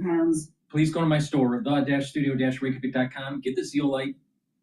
This will detoxify your body from heavy metals, toxins, and chemicals. This will bind to them and allow you to urinate them out within 6 to 8 hours. You should be taking this every day. Take 3 small drops underneath your tongue. Drink the filtered water. Take it every day and detoxify your body. When you're detoxifying your body, guess what? You're helping your immune system, your endocrine system, even your brain function. I partnered up with Rainbow Herbals, and we created these deodorants that are dual purpose. You can get it in citrus or in peppermint, lavender, and tea tree. These deodorants are for males or for females. You take it every day, use it as a deodorant, but it'll also help to detoxify your body. It has no aluminum, no baking soda. It's made from essential oils from the Himalayas. Very high quality ingredients. And when you detoxify your body, you're helping your immune system and your endocrine system. Super important to stay healthy. Is that they're leverage for loans to Ukraine. That is the proposal that Rachel Reeves is trying to get backing for. So, good morning. Your favorite movies are on YouTube. Enjoy the latest releases. Don't I know it? Get HBO Max, Paramount Plus, MGM Plus. So, good morning. I really want to welcome Pete Hexet here to NATO again, to the Defense Ministers meeting. This will be an important meeting because we had a successful summit in The Hague. And there is now much more cash on the table. There is firepower coming out of our defense industry, which is so important. And we are doing everything collectively to keep Ukraine strong. For everything we're doing, Mark. It's great to see you. Great to see you. Great to be here. And Mark mentioned it, firepower. That's what is coming. We expect it is coming from NATO. And it was a historic summit just a couple of months ago, brought about by leadership of President Trump to say, we need our allies to step up. And they did, and they have in those commitments. Now those commitments will soon translate into capabilities, which is the most important aspect of it. And one part of that, of course, is Pearl, is the initiative where European countries buy U.S. weapons, transfer to NATO for the fight in Ukraine to bring peace to that conflict. And if there's anything we've learned under President Trump, it is the active application of peace through strength. You get peace when you are strong, not when you use strong words or wag your finger. You get it when you have strong and real capabilities that adversaries respect. But also note a historic moment as well for a lot of things to happen, given what the president's been able to do in Gaza and throughout the Middle East. I think the world is seeing that we have a peace president who seeks that peace through standing by those that stand with the United States and stand for peace. Which is what we saw there, and I hope we can see in Ukraine. I had a very good relationship with Vladimir Putin, but he just doesn't want to end that war. And I think it's making him look very bad. He could end it. He could end it quickly. And I have to tell you, I give credit because who would think that Ukraine could have fought Russia for 4 years to essentially a standstill? What we're talking about in Ukraine, yeah. I mean, I have the president coming in on Friday. And I know what he has to say. He wants weapons. He would like to have tomahawks. Everyone else wants stuff. And we have a lot of tomahawks. Tomahawk is do you need any tomahawks in Argentina? We will continue and expand our support for Ukraine. With new contracts, Germany will provide additional support amounting to over 2 billion euros. This will include a Pearl package to totaling $500 million US. The package addresses a number of urgent requirements of Ukraine. It provides air defense systems, Patriot interceptors, radar systems, and precision-guided artillery, rockets, and ammunition. All countries need to translate goals into guns, commitments into capabilities, and pledges into power. That's all that matters, hard power. It's the only thing belligerents actually respect. Your continued investment and leadership are vital to helping Ukraine defend itself and to bring an end to this conflict. Peace through strength. Now, if this war does not end, if there is no path to peace in the short term, then the United States, along with our allies, will take the steps necessary to impose costs on Russia for its continued aggression. If we must take this step, the U.S. War Department stands ready to do our part in ways that only the United States can do. This is not a war that started on President Trump's watch, but it will end on his watch. So let us seize this moment, strongly forge peace in Ukraine, and let's bring peace through strength. Thank you very much. Funding needs under the Pearl next year will reach $12 to $20 billion. If needed, we are ready to discuss coordination of this project. The next priority is Ukrainian-made drones and missiles. We needed more FPV, ISR, and other drones to hold the front line. We continue to emphasize an urgent funding needs of $4 billion. In 2026, we will be able to build up to 10 million drones if partners commit the necessary funding. Welcome to Drone Wars. Please go to my store, the-studio-reykjavik.com. Get the drops or the lozenges.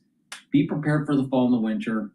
Once you have that throat irritation, mitigate it right away by taking the drops or the lozenges. You can get the drops in blueberry, in cherry, and in honey and lemon flavor. Very high quality, made from structural nanosilver. And also you can get the lozenges in elderberry zinc. Get a few bags for your household, have some at work, have some at home. You never know when you need it. Take it right away to mitigate the problem. Make sure you're prepared for the fall and the winter. Super important. Please go to my store, use discount 5 to get $5 off any order. All right, let's listen into CNBC. At Janus Henderson Investors, we believe working together is the way to work better. With your goals and our expertise in perfect harmony. For more, we want to bring in CNBC's senior economics reporter Steve Leisman and John Riding, the chief economic advisor at Brighteon Channel. Steve, you go first. What do you see in the numbers? Okay. I mean, this is now the most important Philly Fed index ever issued, right? Because it's all we got. And I do want to say a little bit more detail here. The prices paid index did go up 49.2 versus 46.8, but the outlook is actually a little bit better. The 6-month business outlook, 6-month capital expenditures outlook, both improved and at pretty decent numbers there. So you don't know if because things are so bad, people think they have to get better, or people legitimately think things will get better. We're going to want to just follow that because it's a pretty good outlook. Whereas the current assessment of the current situation, which is the data Rick correctly gave us, I do want to do one thing, which Troy Lepka from SMBC. Nico, who worked with Joe Livornia before he went to Treasury, did a clever thing. It's clever because I thought of it a long time ago and never could do it, but he did it. What he did is he took all of these Fed surveys that we talked about, and he took the 5 that have employment and price indices, and he put them all together, and hopefully we have that chart, which shows us what's going on with employment and prices at each of these different surveys. And now zero in, folks, if you could, on the right side. What does it tell you? Prices are higher, employment is flat. So this really confirms, this is September data. That goes all the way back to 2000. You have to do that because you want to see how it tracks, right? You want to see how the two work together. And overall, I'm not showing you these graphs. The blue line tracks inflation very well. Mm-hmm. The orange line employment, it's so volatile. Directionally, it goes in the right direction when you total the 5 of them up, but it doesn't work on a month-to-month basis quite so well. You can see employment's flat from these 5 surveys, and the prices are generally elevated, though not as elevated as they were during the pandemic. It's as good a contemporary, what do you want to say, aggregation of these surveys that's out there. They're out there talking to businesses, getting responses from the 5 different Fed banks that do this, and it's a proxy. It's another proxy, and I think it's a proxy that the Fed is looking at and is helping inform their decisions now. Okay, John Riding, I want to ask you about that gap between the orange line and the blue line that we were just saying. That kind of matches up with what Jay Powell has said recently, that basically the balance of concern is probably falling to the jobs, to the employment side of the mandate at this point, less so on prices. Is that what you think is the case, and is that what maybe Fed Chairman Powell is looking at? It's not what I think is the case, actually. Chair Powell has said, we're in a difficult situation where the price stability mandate and the employment mandate are at odds with each other. And the Fed has said, without specifying any details in the past, the leg of the mandate that is further away from our objective is the one we will focus on. So inflation is close to 3%. These indicators, both from the New York Fed and what you're reading here, aren't showing very encouraging signs that we're going to be trending back to the 2% inflation target. And in the economy, the unemployment rate is 1/10 of a point above what the Fed thinks is full employment. So this whole idea that the balance of risks has switched to the labor market, the argument to me is very contorted. And the Fed, these surveys are good, but to be honest, we kind of ignored them when we had real data. So they haven't gotten any better. It's not like they said in the land of the blind, the one-eyed man is king. This is the case of the one-eyed man with cataracts is king. It really doesn't track very well. I want to emphasize what John is saying. You had Bowman the other day saying we're headed back to 2%. You had Myron saying there is no inflation from tariffs. It's a bit of kind of wishful thinking out there. It's very wishful thinking. We have to think back in 2021, when the Fed was maybe more of a coherent entity, they went through the whole inflation is transitory routine, which turned out simply not to be true.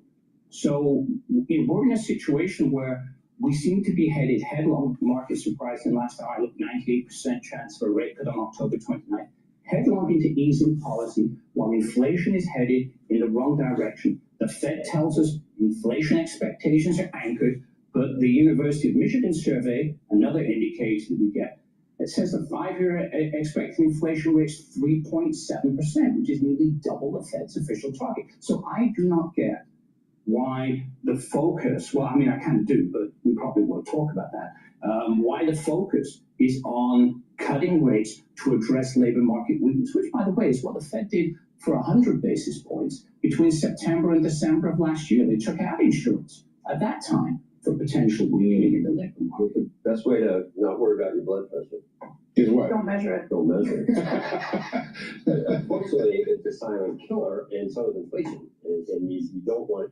But here's the one thing: am I wrong that we hear again and again that now we're just matching firings and hirings, and we're at this static at the level. No one can ask for really a wage increase. Now, if you get the one-time tariff bump, you don't get that wage price spiral. Let me make that more technical than what you're But saying. a weaker job market will bring inflation. Right. Housing, right. With the housing shelter costs coming down, we'll get to 2. This is Waller's idea. This is Myron's idea that there is not a route for inflation to create for the job market to create the inflation from the tariffs that would we know the Phillips curve doesn't work. Inflation is not a labor market phenomenon. Inflation is a monetary phenomenon.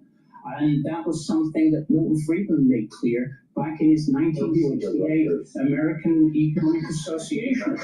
And Joe, to your point on the labor market, yes, hiring is marvelous and firing is very low. But we're seeing studies come out that say one of the things that's holding down hiring is AI, and it's substituting for those entry-level jobs. It's not a shortage of demand. So what do interest rate cuts do? They lower the cost of capital and increase the incentive to invest. But will AI be deflationary, the biggest deflationary force we've ever seen? After it's inflationary. After all of it. Well, look, it's not fair, because my friend Rick Santelli is steadfast on this issue that the Fed is ignoring inflation, and I think he gets the last word, Rick. We have to go to the break, but yeah, listen in all the time. You need to move in. Rick has been steadfast on this. He's got hard money the whole time. That's right. And listen, I remember John Riding when he was at Bear Stearns. He's also a hard money guy. He's been spouting good economics for decades, and I agree with him on pretty much every score there. Inflation is being ignored. The labor market signals are questionable in terms of the extent of the weakness. So my final question is, why are they going to ease 2 times, and why is the market happy with that? That part's easy. Market's always happy with lower rates. But in the end, I don't see a catalyst for doing it. John Riding, you get an A+. I've been saying for over a year that the Federal Reserve should not be lowering rates because of the inflation being above the 2% target, and that unemployment is with a 4 handle as a percentage. All right, let's listen into Newt Gingrich talking about Mamdani. Welcome back. The government shutdown now enters day 16 as the Senate fails to advance the GOP-backed clean continuing resolution for a ninth time yesterday. Democrats are already poised to reject it again when they vote again this morning for the 10th time.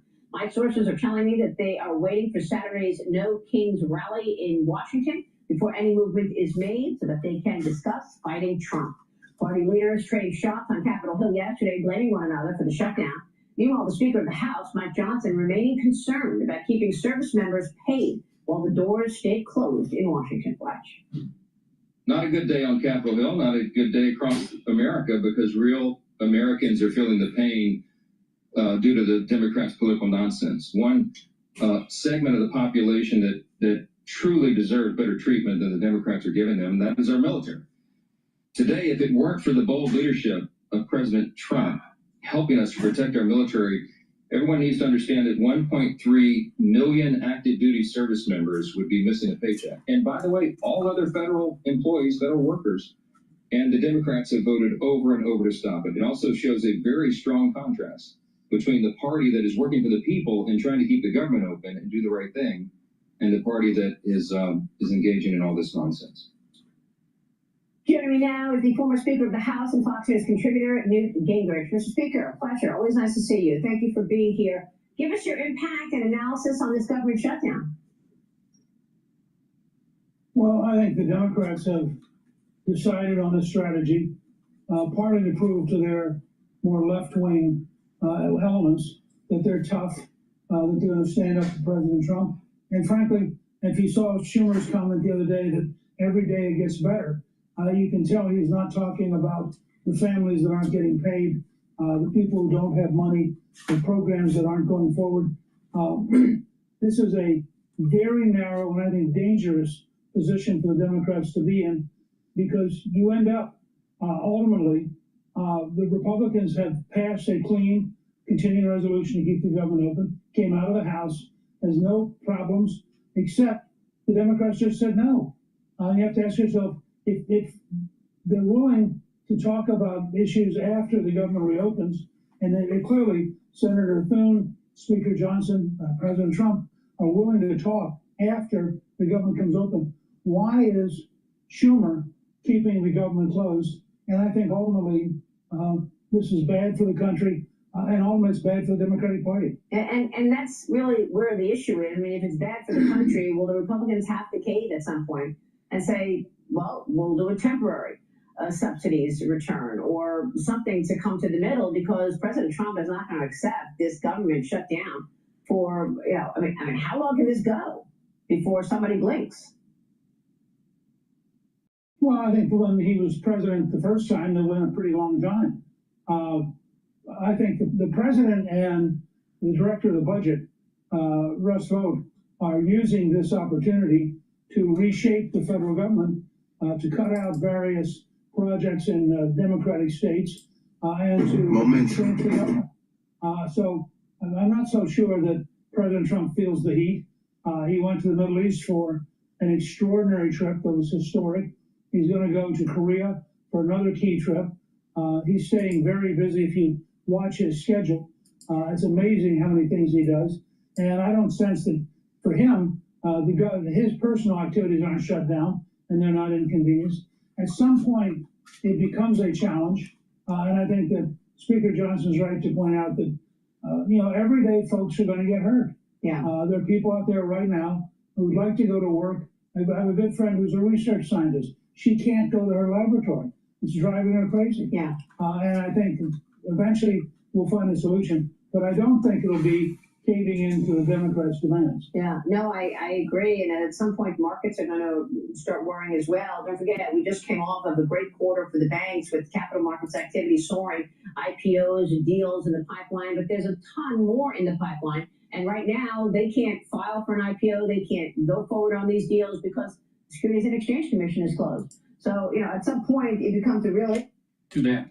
Please go to my store, the-studio-reykjavik.com, and get the Good Night Formula. This will help you to sleep. It has tryptophan, melatonin, and passion flower, and GABA to help you get into those 3 to 5 cycles of deep sleep and REM sleep When you have that regularly, you're going to be able to detoxify your body. You'll be well rested in the morning, and it'll help to consolidate memory.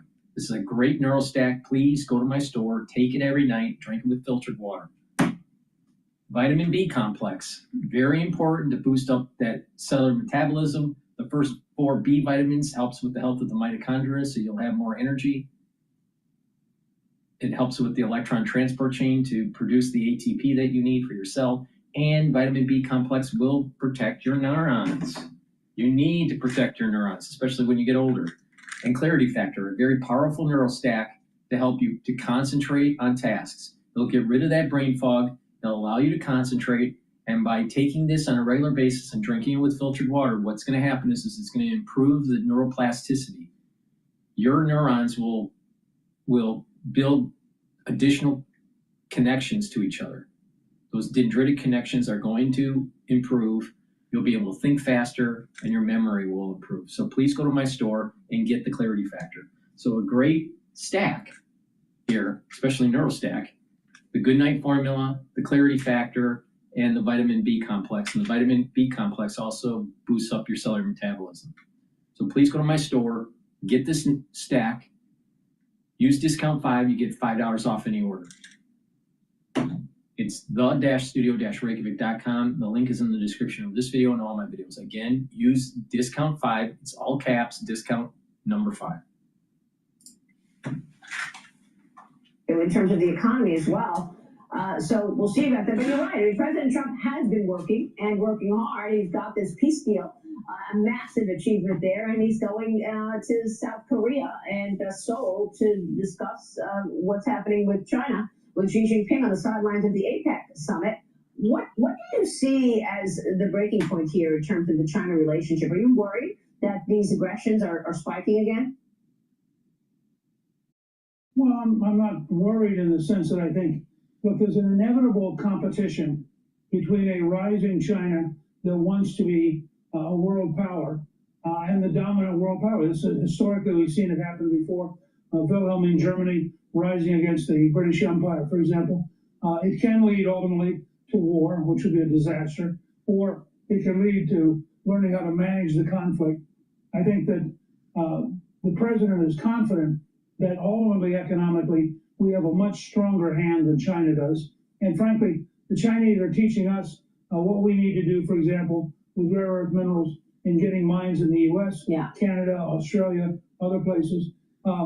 Over time, the Chinese are playing a losing hand, and I think that the president knows that, and I don't think he's inclined, again, much like with Schumer, he's not inclined to back down in dealing with Xi Jinping because he thinks he has a stronger hand. Meanwhile, the dirty tricks keep on coming. I mean, you would think that everybody on both sides of the aisle agrees with what you just said, but House Judiciary Committee Chairman Jim Jordan is demanding that former special counsel Jack Smith testify before his committee over the prosecutions of President Trump and the surveillance of numerous GOP senators' phones. I mean, they tapped the phones of Republicans. Jordan writes this to Smith: "Your team sought to silence President Trump by restricting his public statements about the case. These actions undermined the integrity of the criminal justice system and violated the core responsibility of federal prosecutors to do justice. Your testimony is necessary to understand the full extent to which the Biden-Harris Justice Department weaponized federal law enforcement." You know, we spoke with Bill Hagerty, the Tennessee senator, who was actually one of those senators. 8 Republicans who's had their... You sell it, we ship it. Put the strength of Amazon's technology and transportation network behind your business. Republicans who's had their phones tapped by Jack Smith. Watch this.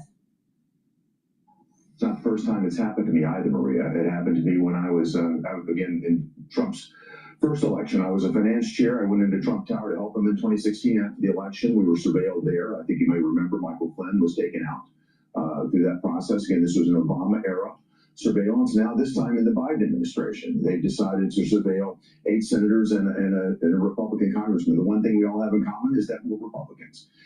And I guess my crime must be that I've been an ally of President Trump for years and served in his administration.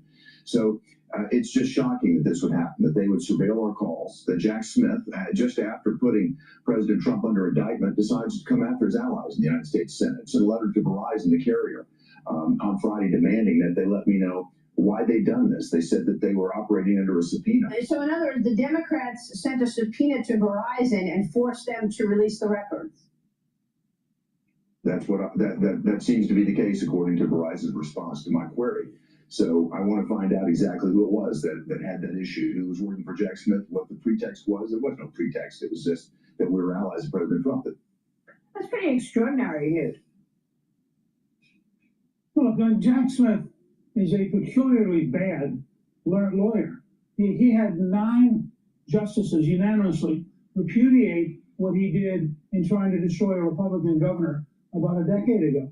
9. When you get a 9-0 vote saying that you're guilty of having broken the law, the very fact that they would keep him in the Justice Department and the fact that they would appoint him to do this is a sign of willful bad faith, because Jack Smith is a very vicious prosecutor who has broken the law, been repudiated by the Supreme Court, should never have been in this position, and we're going to discover he did a lot of things that were illegal, and that he's probably personally at risk now of being indicted and convicted for things that clearly broke the law. Wow.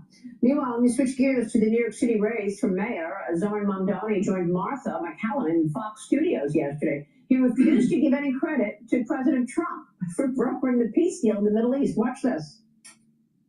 Would you give President Trump credit or not, to any extent? Credit or not? I think it's too early to do so. Too early to say. But if it proves to be something that is lasting, something that is durable, then I think that's where you give credit. I am thankful and I have hope that it will actually endure and that it will be lasting.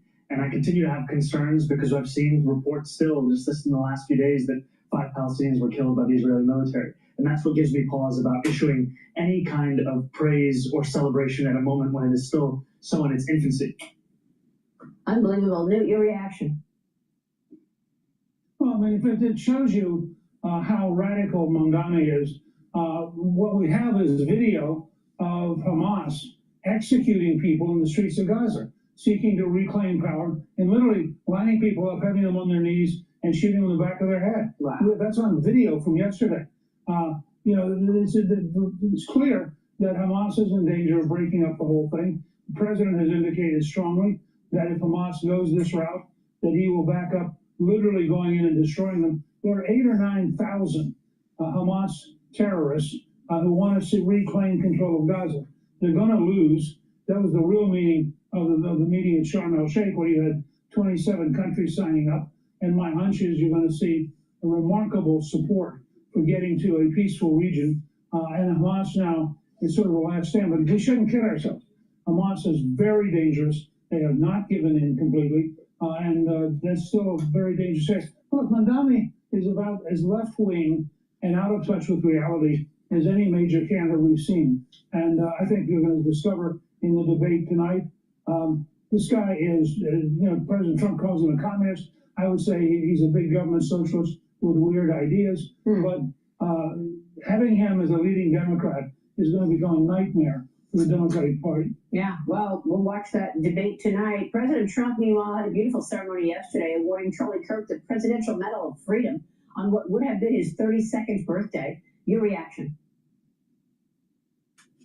Well, look, it's such a tragedy. Charlie was a great, great person.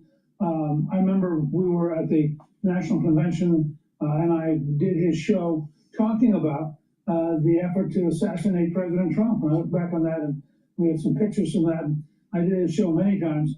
He was just an astonishing, charismatic leader who had, I think, 3,300 chapters on high schools and college campuses. And it was a tragedy that he was assassinated. And as a sign of how dangerous things are, I'm delighted that his widow, Erica, is continuing his work. And I'm delighted that President Trump and Vice President Vance have been so publicly supportive. Newt, congratulations to your wife. Please go to my store, the-studio-reykjavik.com, and get the complete multivitamin. This is easy to digest. You take it every day. This is going to be the foundation to slow down the aging process. The complete multivitamin has the vitamins that you need as cofactors for proper enzymatic activity, so your cells will perform better. Very important. Also take it with the probiotic. You can get it in powdered form or in veggie cap form. A good probiotic is going to help with the gut biome, help you to absorb your nutrients, help with your immune system. also help with their skin health. A good gut biome will also help with brain function. So please go to my store, get the probiotics.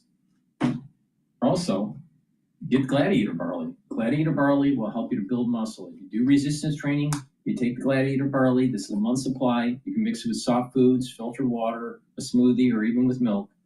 But take it every day. Do some resistance training. They'll bring down inflammation. They'll recover quicker from your workout. But by bringing down inflammation and detoxifying your body on a regular basis, you're going to be helping your immune system, your endocrine system, even your brain function, and your cardiovascular system. And you soak up free radicals through superoxide dismutase. This is very powerful stuff. This is an heirloom barley, heavily micronutrient heirloom barley. So please go to my store, the-studio-reykjavik.com, and get the Gladiator barley. And also consider getting the Boomer Boost. The Boomer Boost will help multiple systems. It's going to help with your brain function, help with your heart, help with your vascular system, help with your musculature, increase your energy levels, and speed up your metabolism. This is a great way to control A1C levels and to get healthy and slow down the aging process. So please go to my store and get the Boomer Boost. Take it every day, and you can stack it with Gladiator barley, and you'll get added benefits in controlling your A1C levels.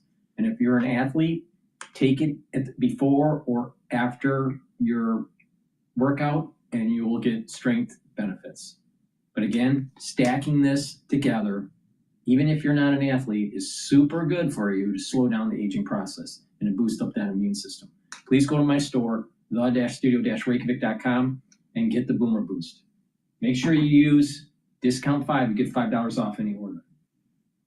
All right, we're going to be playing this video about socialism threat.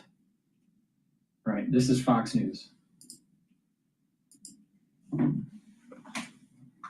So New York City frontrunner Zohran Mamdani will have to defend his policies on the debate stage for the first time tonight, alongside fellow candidates Andrew Cuomo and Curtis Sliwa. This comes after the Democratic Socialist told Martha McCallum he will raise taxes on the rich to pay for his social programs.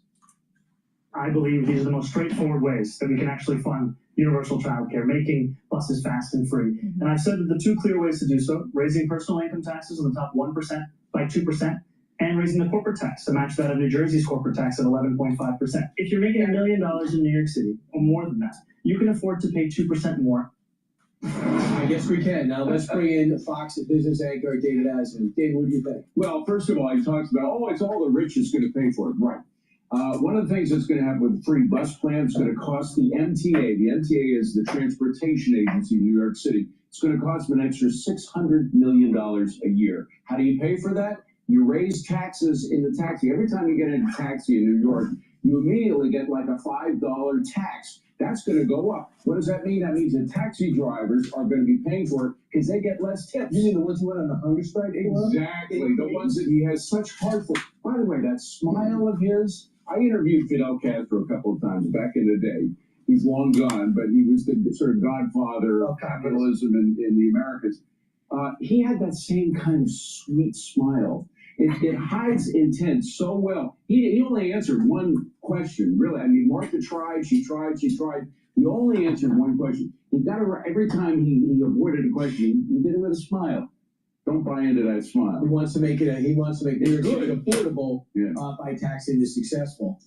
First off, you've been doing a series on social. I have the first two, and you were kind enough to have me on the previous 2 weeks. We're on socialism's failures abroad. We bring it back home now with this one, and we start by talking about, it used to be both parties were against socialism. Not anymore. Watch.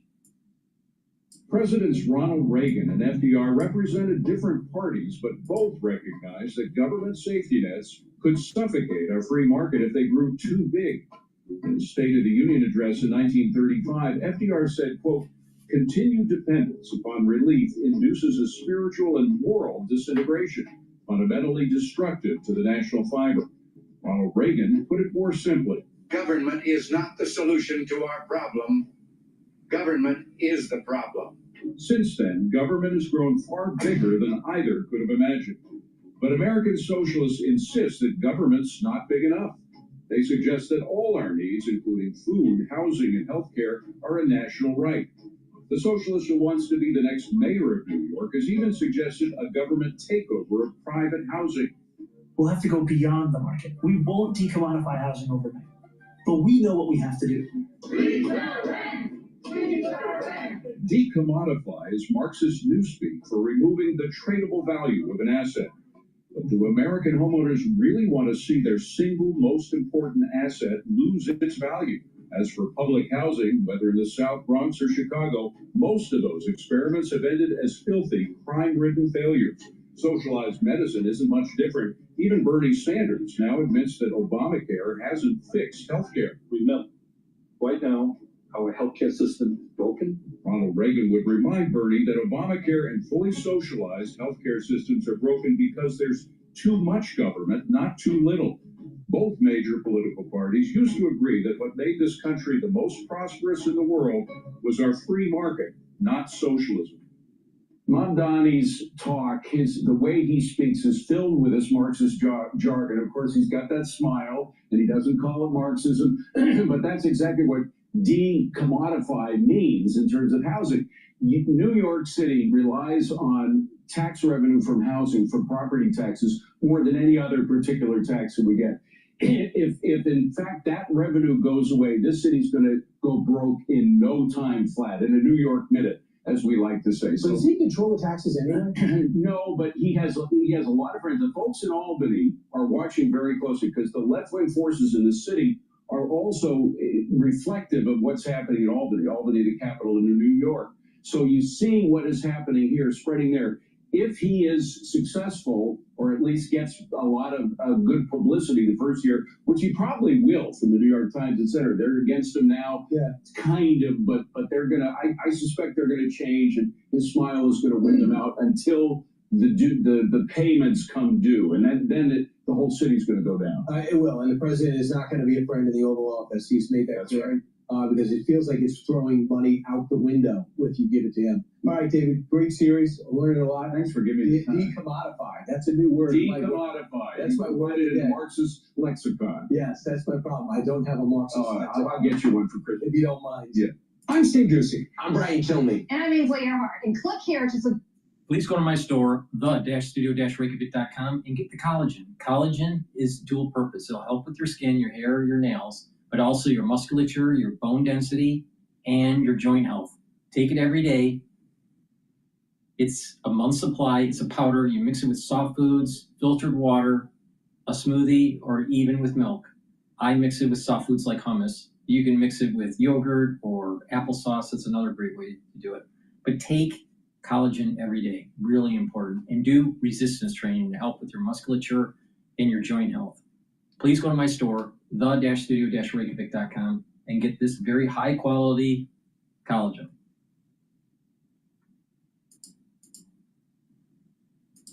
I think I was with Jack Anderson's column at the time, and we did a story that the Pentagon approved the day after. They modified some of the script, but they didn't say we're not going to help you at all. Right. So that's one of my earliest memories, probably my earliest memory. Fantastic. You should get him, by the way, off the air. Ask him about the food court. Nobody will believe it. But I want to hear about what happens now, because the power of no is important, and the images of you guys walking out yesterday was an important moment. Now, of course, Pete Hegseth is waving goodbye, bye-bye on social media. How do you now cover the Pentagon without being in a building? Well, hey, this is a good question, because now it's going to relegate to phone calls and emails. Phone calls, emails, and meeting people outside the building. So a good example yesterday of the importance of being there. There's a number of reasons I'll let you know, but yesterday, I was outside in the corridor leaning on a garbage can area. It was not like a regular can, but just leaning, talking to somebody. There was a rumor that that Hegseth's plane had turned back to Europe. I wanted, being there, you could buttonhole people. A guy passed me, an official I deal with. Yeah. Confirmed off the record, cracked windshields. I was literally, like, my arm was on cracked windshield. I went and I messaged our editors from my phone, cracked windshield, more to follow, and not endangered. If his plane had a major problem and it, God forbid, crashed or something major, and we were not in the building, you'd be relegated to phone calls that were not answered, emails that would take forever to get back, and a general panic on what the hell happened to the defense secretary's plane. So the value of being there in a crisis is exponentially important. Robert Bales, an Army sergeant, butchered a number of Afghan civilians like 12 years ago. I was in the building. We were trying to get confirmation of Bales' name. CNN broke it. I was able to grab then spokesman John Kirby as he was walking into his office. I said, "Is it Bales or not?" And he nodded. Yeah, it was Bales. We were able to confirm it because we were there. So you're describing what happens when you're in person. Being When out we in the launch- building now means you're of course not going to get those scoops. But isn't the Pentagon going to start leaking like a sieve? Now, this whole concept of leaking is you get a piece here, you get a piece there, you pull them together, and sometimes they consider that a leak because it's unauthorized information. But if they can't find Tony Capaccio in the halls, they're going to get it to you somehow. Well, yeah, they will through phones, signal, meet outside the building, or Capitol Hill becomes important. Industry contacts become more important in terms of how to get the information. Online, they do post things that they might not think are useful, but you pull them together, they become important.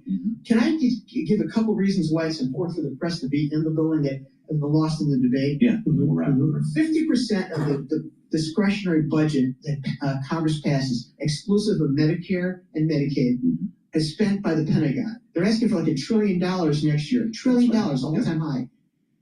The press needs to be there as a presence to let these people know there's an accountability fund for that kind of money. The other reason, 98% of the United States population has no connection with the military. Us being there is one representation of those 98% with no connection. The other 2% is a volunteer force. Their mothers and fathers look to press coverage, especially on personnel policies. In terms of, should my daughter or son go into the military? Very important to be there to explain those policies. Personnel policies resonate a lot more on Capitol Hill than maybe a cost overrun story. So you got to be aware of that. But those are the main reasons that the press should be there. And then there's one final thing, the influencer notice. Many officials who go in there, spend time at the Pentagon, their exposure to the media may be none or to regional or local. This way, they're exposed to the national media. The Pentagon press corps is generally seen as the best in terms of knowledge, not grandstanding, That's right. and eagerness to learn about obscure issues. They go back into the field and they say, "Hey, I dealt with the Pentagon press corps. The press isn't bad. We need to deal with them." This is to an institution that viscerally doesn't want to deal with us because we go outside the norm often. Well, we have a lot of respect for what you do, what you did yesterday, and at least we get to see him around the bureau a little more often. Yes, it's a joy to work with you, Tony. Thank you so much. And we're joined now by our panel, Rick Davis, a partner at Stone Court. Please go to my store, the-studio-reykjavik.com, and get the heirloom barley. This heirloom barley helps to detoxify your body, brings down inflammation, and soaks up free radicals through superoxide dismutase. This is a month supply. This is a very high-quality barley. It's micronutrient. Take it every day, and by bringing down inflammation and soaking up free radicals and detoxifying your body daily, you're helping your immune system, your endocrine system, your brain function, and even your cardiovascular system. Take this every day and get healthy. It's relatively inexpensive, and the benefits that you get from it when you take this every day is a magnitude more than not taking supplements. All right? By taking this every day, you're gonna notice that by detoxifying your body, that your body is healing. All right? Especially if you're, let's say, in your 30s or 40s or 50s or even 60s, 70s, because you've been over time accumulating toxins. A lot of people in the United States, because of their lifestyle, they have chronic inflammation.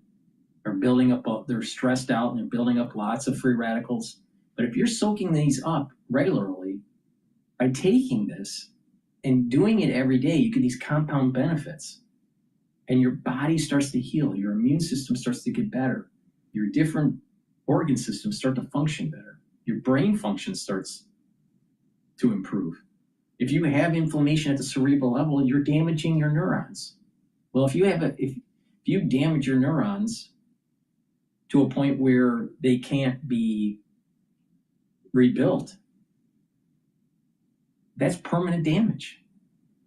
The central nerve that's damaged is permanent damage, right? So if you bring down inflammation, especially at the cerebral level, you're helping with your brain function and you're adding to the probability of having longevity and vitality into your later years. So it's really important to do what I'm saying to do.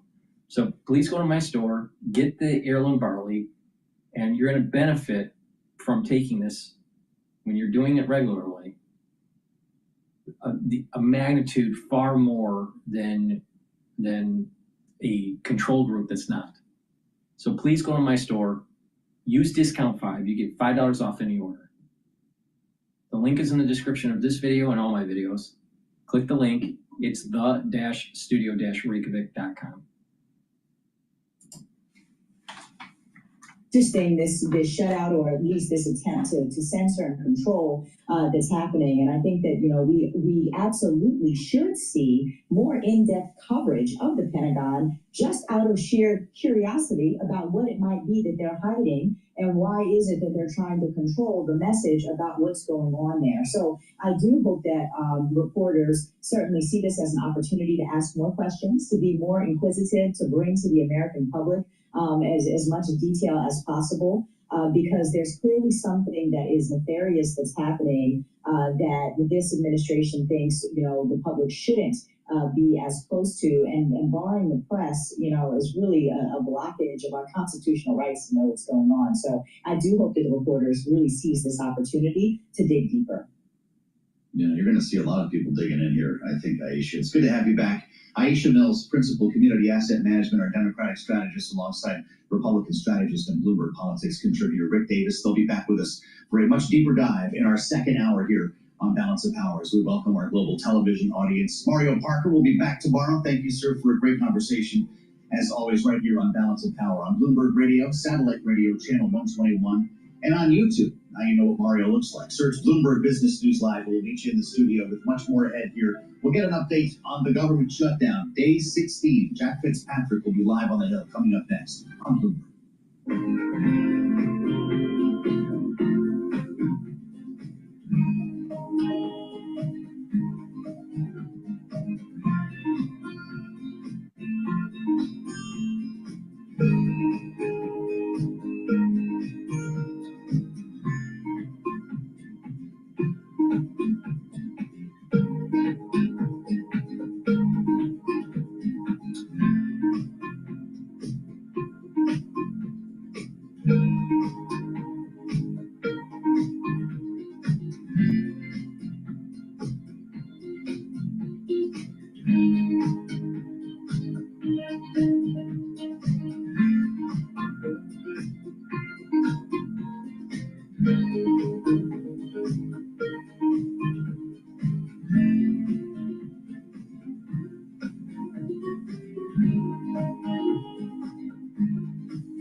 Trade tensions between the U.S. and China are spiking once again after China imposed even tighter export controls on rare earth minerals. the Trump administration said that it will set price floors across a range of industries to combat market manipulation of China. After threatening 100% tariffs by November 1st, China is still playing hardball with Washington. Beijing betting that the U.S. economy cannot withstand the prolonged trade war, and it will tank the markets. I spoke with Treasury Secretary Scott Bessent on this program on Monday, and here's what he said about it. This is China versus the rest of the world. They announced these export controls that are going to go into effect next month, and we have aggressively pushed back against them. President Trump said that the tariffs would not go into effect until November 1st. He will be meeting with Party Chair Xi in Korea. I believe that meeting will still be on. They have pointed a bazooka at the supply chains and the industrial base of the entire free world. And, we're not going to have it. China is a command and control economy. They are neither going to command nor control us. We are going to assert our sovereignty in various ways. Everything's on the table. I am optimistic that this can be de-escalated, but we're willing to do whatever it takes and to adopt whatever posture it takes. Joining me now is the GETTR Institute. Growing your business shouldn't mean growing your overhead. Growth should be seamless with AI-driven workflows built for the way you work. Progress shared by AI powered.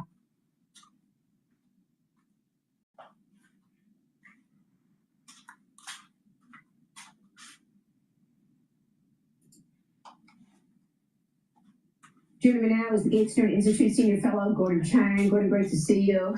As you can see, President Trump giving Xi Jinping one more chance to actually come to the table and negotiate with that meeting scheduled for October 31st in Seoul. If it doesn't go well, obviously the president is completely willing to put these 100% tariffs in place beginning November 1st. How do you see all of this playing out?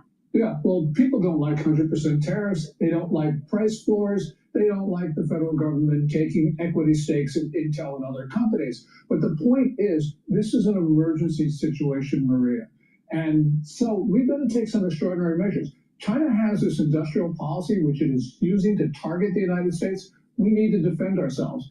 People say, oh, this is just a fight over primacy or dominance with China. No, this is actually a fight for survival. That's the way the Chinese regime frames us. So therefore we must react to that and act accordingly. I totally agree. I mean, you've got capitalists out there saying, well, why did the U.S. take a 10% stake in Intel? Why did they take a stake in Mountain Pass, for the refining of rare earth minerals? Because we have to. Because at this point, if we don't act, the Chinese will continue to move forward and dominate these industries. We can't have 90% of our semiconductor chips used in the military made in Taiwan. Yeah, I know, this is crazy. And we have sort of, after the Cold War, said, well, look, political barriers to trade should come down because geopolitics no longer matters.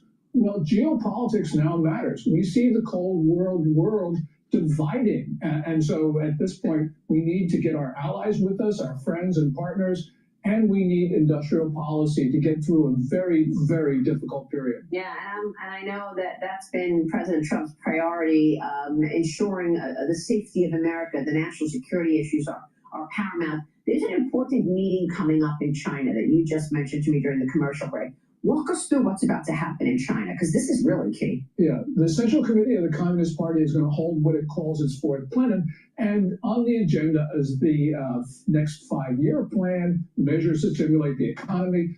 But people who think Xi Jinping is in trouble, including me, believe that this is the time where we're going to get some clarity on all of these rumors. Either Xi Jinping is going to come out of this as strong as ever, or he's going to be deposed. Now, the U.S. intelligence community obviously think he's okay because, you heard Treasury Secretary Bessent talk about, oh, well, we're going to meet with Xi Jinping at the end of the month. So they obviously think that he's going to stay around. But the point is, China's regime can't deal with us constructively until it gets its own internal house in order, and that means deciding the fate of Xi Jinping. Well, we don't know. I mean, we don't know what the intelligence community really believes. They're not going to tell us because this is important information that they likely have to keep under wraps. But as you know, so long ago, I reported that Xi Jinping has lost power in China, that after he had the mini stroke a couple of years ago, they took away oversight of the military. We don't know what happens now in terms of, is he losing his power? That's what the Chinese people, I understand, are believing, that he's losing some power.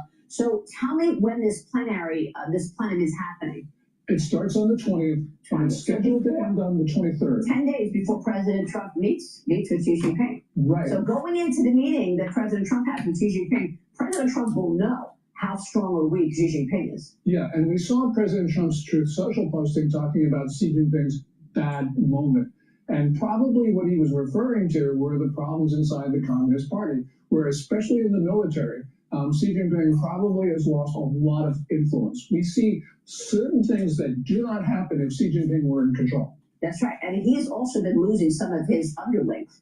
Right? I mean, if you're the leader with all this strong power, the Politburo is not going to start firing some people who answer to you. Yeah, and that's the problem. In the military, for instance, he's lost his #1 loyalist and his #2 loyalist this year.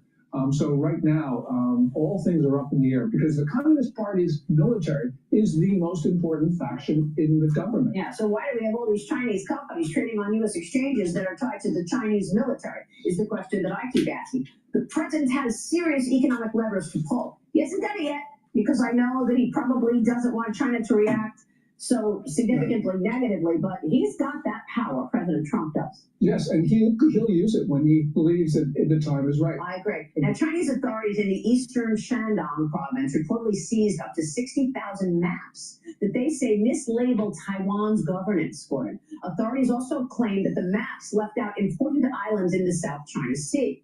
Beijing maintains that Taiwan is part of Chinese territory, despite Taiwan having its own Democrat-elected government. So I'm wondering, and this is what I've been working on recently, Gordon. I want you to tell me if you think I'm onto something here. Admiral Davidson, okay? Admiral Davidson has come out with the Davidson window. And the Davidson window is, the thinking is that China goes into Taiwan by 2027 or up to 2029. Your thoughts on, is it 2027? I mean, what are we thinking in terms of when China goes in there? That's Admiral Davidson, and it's the Davidson window that the military knows all about. Yeah, and there was General Mike Minahan, who is commander of U.S. Transportation Command, who a couple years ago said 2025 was the year. I mean, we don't know the timing, but we know the Chinese are getting ready to invade Taiwan. And also, we see some very belligerent activity in the South China Sea against the Philippines. Just 3 days ago, they rammed another Philippine boat. This is a series of incidents. And that's the flashpoint in the world right now. I think it's the South China Sea against the Philippines at places like Scarborough Shoal, Second Thomas Shoal, Sandy Cay. Don't forget about Japan, a new prime minister coming in, a woman being called Margaret Thatcher #2. She will likely partner with President Trump against the aggressiveness of communist China, yes? Yes, and by the way, those maps you just talked about, the Chinese complained about what they saw in the East China Sea as Japanese-controlled islands actually under Japan's administration. They believe that they're Chinese. These are called the Senkakus in Japan, the Diaoyus in Chinese. So, you know, all these Chinese maps just show a world very different than reality. Yeah, exactly. Wow, this is just a fascinating chess game, which President Trump, I think, knows all about. The United States better win the war, because if we don't win the war, we're going to have a lot more debt. We're going to lose prowess with the dollar, the petrodollar, and lose hegemonic power of the shipping lanes. Please go to my store, the-studio-reykjavik.com, and get the turmeric. This will bring down inflammation and soak up free radicals. Get the lignans. Lignans helps with the immune system, your endocrine system, brings down inflammation, and helps soak up free radicals. Ashwagandha root helps to bring down inflammation. It helps to control cortisol levels and control your blood glucose levels. When you stack these together, you're helping your cardiovascular health, because by bringing down inflammation, you're reducing plaque formation. It'll help with your immune system, because when you bring down inflammation, you're helping your immune system.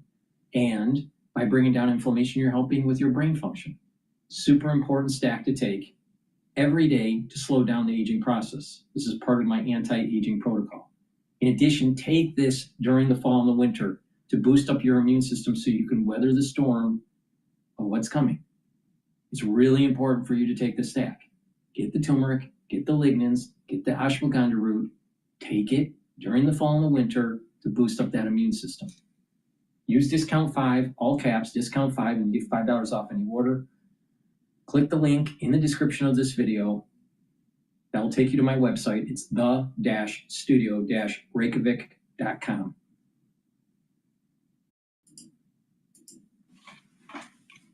And clearly, Democrats think that is a pressure point when you see the focus on Representative-elect Adelita Grijalva, who has still not been sworn in. The accusations that Johnson is doing this to hold up progress on the measure to require the release of Jeffrey Epstein documents. It may get more and more uncomfortable for him to maintain that position as time goes on, but he has not wavered. He has said there's no negotiating, no work to be done unless the shutdown ends, and I don't see any signs of him changing his mind at this point. There you have it from Jack Fitzpatrick. Take it to the bank for now. I have a feeling we're going to be talking to Jack a little more before they have this settled. He's a Bloomberg government congressional reporter and has been knee-deep in this conversation for more than 16 days. It's 16 days of the shutdown now, but we've been talking about this going back weeks before it happened. When the votes take place, we'll, of course, let you know. The other major story that we're following today brings us to the other end of Pennsylvania Avenue. Donald Trump on Truth Social, just before we came to air. This is now almost 2 hours ago. I am speaking to President Putin now, he wrote. We did give a headline a bit earlier that they were expected to speak today. The conversation, he says, is ongoing, a lengthy one, and I will report the contents, as will President Putin, at its conclusion. Thank you for your attention to this matter. This call could still be underway. It may have ended, and we haven't seen another post yet. We don't know, but of course there was a question about tomahawks, along with other defensive weaponry that came from President Zelensky. He's going to be meeting with President Trump tomorrow. This 48-hour period could be critical in determining the next phase of the war in Ukraine. And it's coming against the backdrop, of course, of calls for additional defense investments across the continent, which is why it's a pleasure to be able to spend some time with Nadia Calvino, the president of the European Investment Bank, which I want you to think of as the financial arm, if you will, of the European Union. President, it's great to have you with us on Bloomberg TV and radio. Thank you for being here. Welcome to Washington on this IMF week. I hope your meetings have been going well. Yes, they're going really well, very interesting. It's always a pleasure to be back here in Bloomberg. Well, I appreciate that very much here. According to our reporting, the European Union is laying out a 5-year plan that would consider investment across the continent to help rearm and restrain Russia. To what extent is the EIB involved in that broad investment that will clearly take years to realize? Indeed, the European Investment Bank, as the financing arm of the European Union, has an important role to play in stepping up Europe's capabilities in the area of security and defense. There are many different needs, and we're very well placed to finance some key large infrastructures, critical infrastructures, military facilities, also research, production capacity, for example, drone manufacturing, and also financial support to small and medium-sized companies in the supply chain of large European contractors. It is unfortunate. I think that we are living this situation, but Europe has a very clear vision of where to go, and the European Investment Bank is helping get there. Yeah, it's interesting that we're seeing a lot of these smaller defense companies, in some cases startups, that are reinventing the way that we look at this, and in some cases challenging the old line big defense contractors when it comes to different contracts. You mentioned drones, which is something that is a big deal here in the conversation about defense technology, that the EIB is ready to invest millions of euros in Europe's drone defenses. How would that be doled out, and how are you looking at that as a continent as opposed to a collection of countries? But right now, we have a very robust pipeline of more than 30 flagship projects in the different areas I mentioned. But we're following very attentively the upcoming meeting of leaders, of prime ministers and presidents that will take place next week, the European Council meeting, to see what is their vision precisely when it comes to reinforcing the eastern border of the EU, also drone manufacturing and protection against enemy drones, etc. And we will be ready to help and support in those areas where we have most value added. I can tell you that the president's phone call with Vladimir Putin has just ended. Okay. President, I just want to take a look at what he's writing here. He says, we've just concluded the telephone call, and it was a very productive one, says Donald Trump. President Putin congratulated me and the United States on the great accomplishment of peace in the Middle East, something that he said had been dreamed of for centuries. He goes on to try to connect the Middle East to the war in Ukraine here, even mentions the First Lady, says they spent a lot of time talking about trade between Russia and the U.S. when the war with Ukraine is over, and said that at the conclusion of the call, we agreed that there will be a meeting of our high-level advisors next week. The United States initial meetings will be led by Secretary of State Marco Rubio, together with various other people to be designated, a meeting location to be determined. And then he says he and Putin will meet in an agreed-upon location, Budapest, Hungary, to see if we can bring this inglorious war to an end. He refers to the Zelensky meeting tomorrow, in which he will discuss his conversation with President Putin. So we have another meeting. Does this kind of talk sound productive to you, or more of the same? Well, I think it's very good to call this an inglorious war. This is Putin's war, a war of aggression, a war of choice. From the European Union's perspective, we want this war to finish as soon as possible. So whatever, can get us to a fair and stable peace, of course, it has to be fair and stable if we want it to be permanent, should be welcomed, of course. When we consider the need for energy and the war over Russian oil, which I think is its own story altogether, would the EIB help cover Ukrainian purchases of U.S. LNG if that helped to end the war sooner? We have just signed a 300 million deal with Ukraine. I had a meeting with the Prime Minister Syrvidenko yesterday, and we're looking into options to step it up even so that they can replenish their gas reserves for the winter. We are also supporting Ukraine when it comes to rebuilding critical infrastructures, including transport and energy. And we are supporting Ukraine when it comes to rebuilding supporting the daily lives of Ukrainians so that they can live lives that are as normal as possible, in this totally extraordinary and terrible circumstance, rebuilding hospitals, schools, kindergartens, protecting the infrastructure so that children can go to school. I think this is essential if we want to protect a strong basis for the recovery once the war is over. There's so much that we can talk about that is depressing. The idea of rebuilding is the definition of optimism. I'd love to hear how far you allow yourself to not only think about it, but to plan for it, because obviously this is a war that could end soon, and an enormous amount of work will be done and money required from governments and private industry.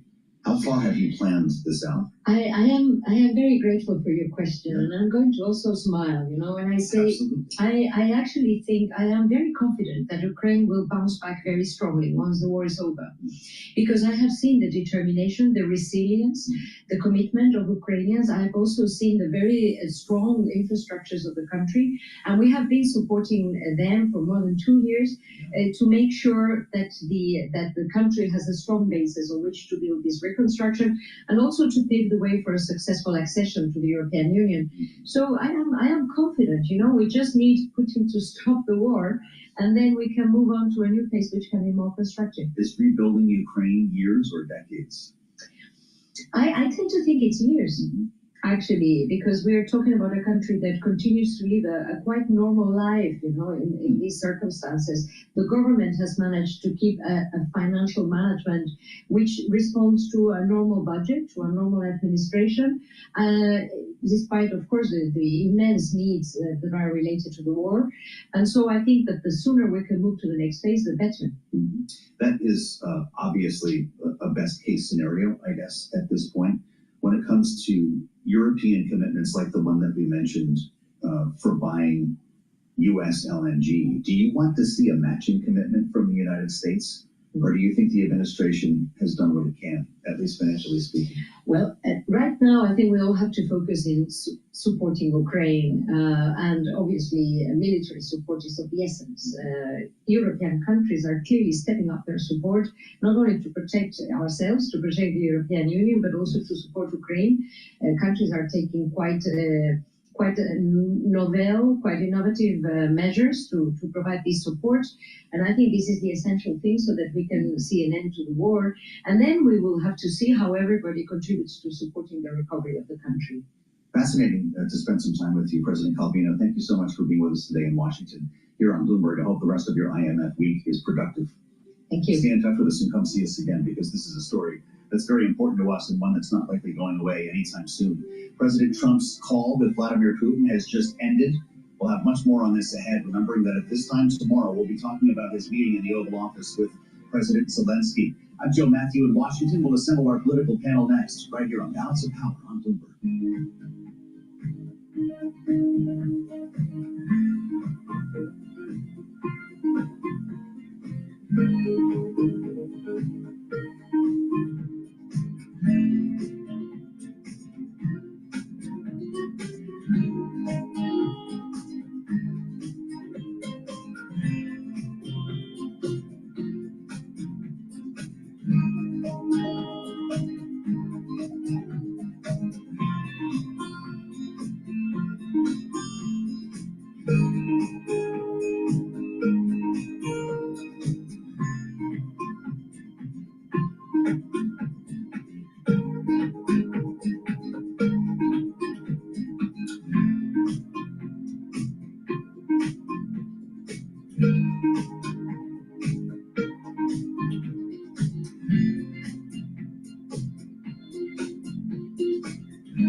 There are sort of two huge issues with AI at the moment. Hi, I'm Tom Goodwin. I'm with teamwork.com looking at their new reports on AI and technology. One is there's apps.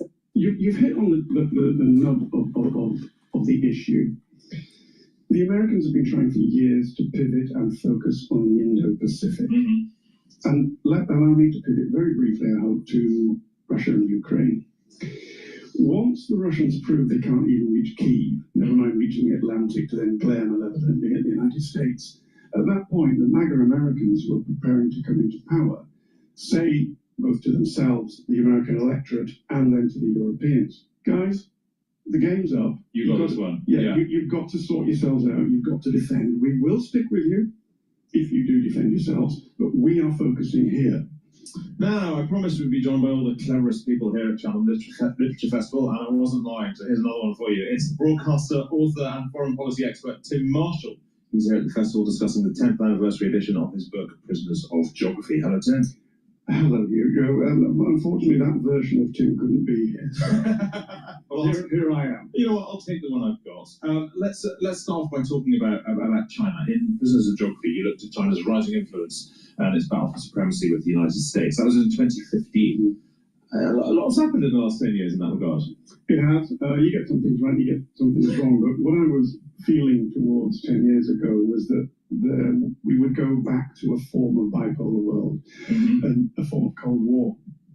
And I think we're certainly in the Cold War, and I think we are still heading towards a bipolar world. I mean, you have to understand the nuances are different to the previous iteration, but as long as you understand that, I think it's a useful template that instead of the Soviets and the Americans, it's now the Chinese and the Americans and who falls in behind them. And we are seeing pressure over and over again on countries to fall in on one block or the other. So, I mean, in the UK, I mean, I guess with on the China side of that equation, we're tangling with the twin needs to protect ourselves from China, while also needing to trade with China, which is a far more complicated situation than it was with the Soviet Union, for example, where we could just hold them away. We didn't want their Kalashnikovs, we didn't want their tractors, and they didn't build very much else. Yeah. Not quite the same thing with China, and that does put us in an invidious position, especially when push comes to shove and we are really leaned on, notably by the Americans.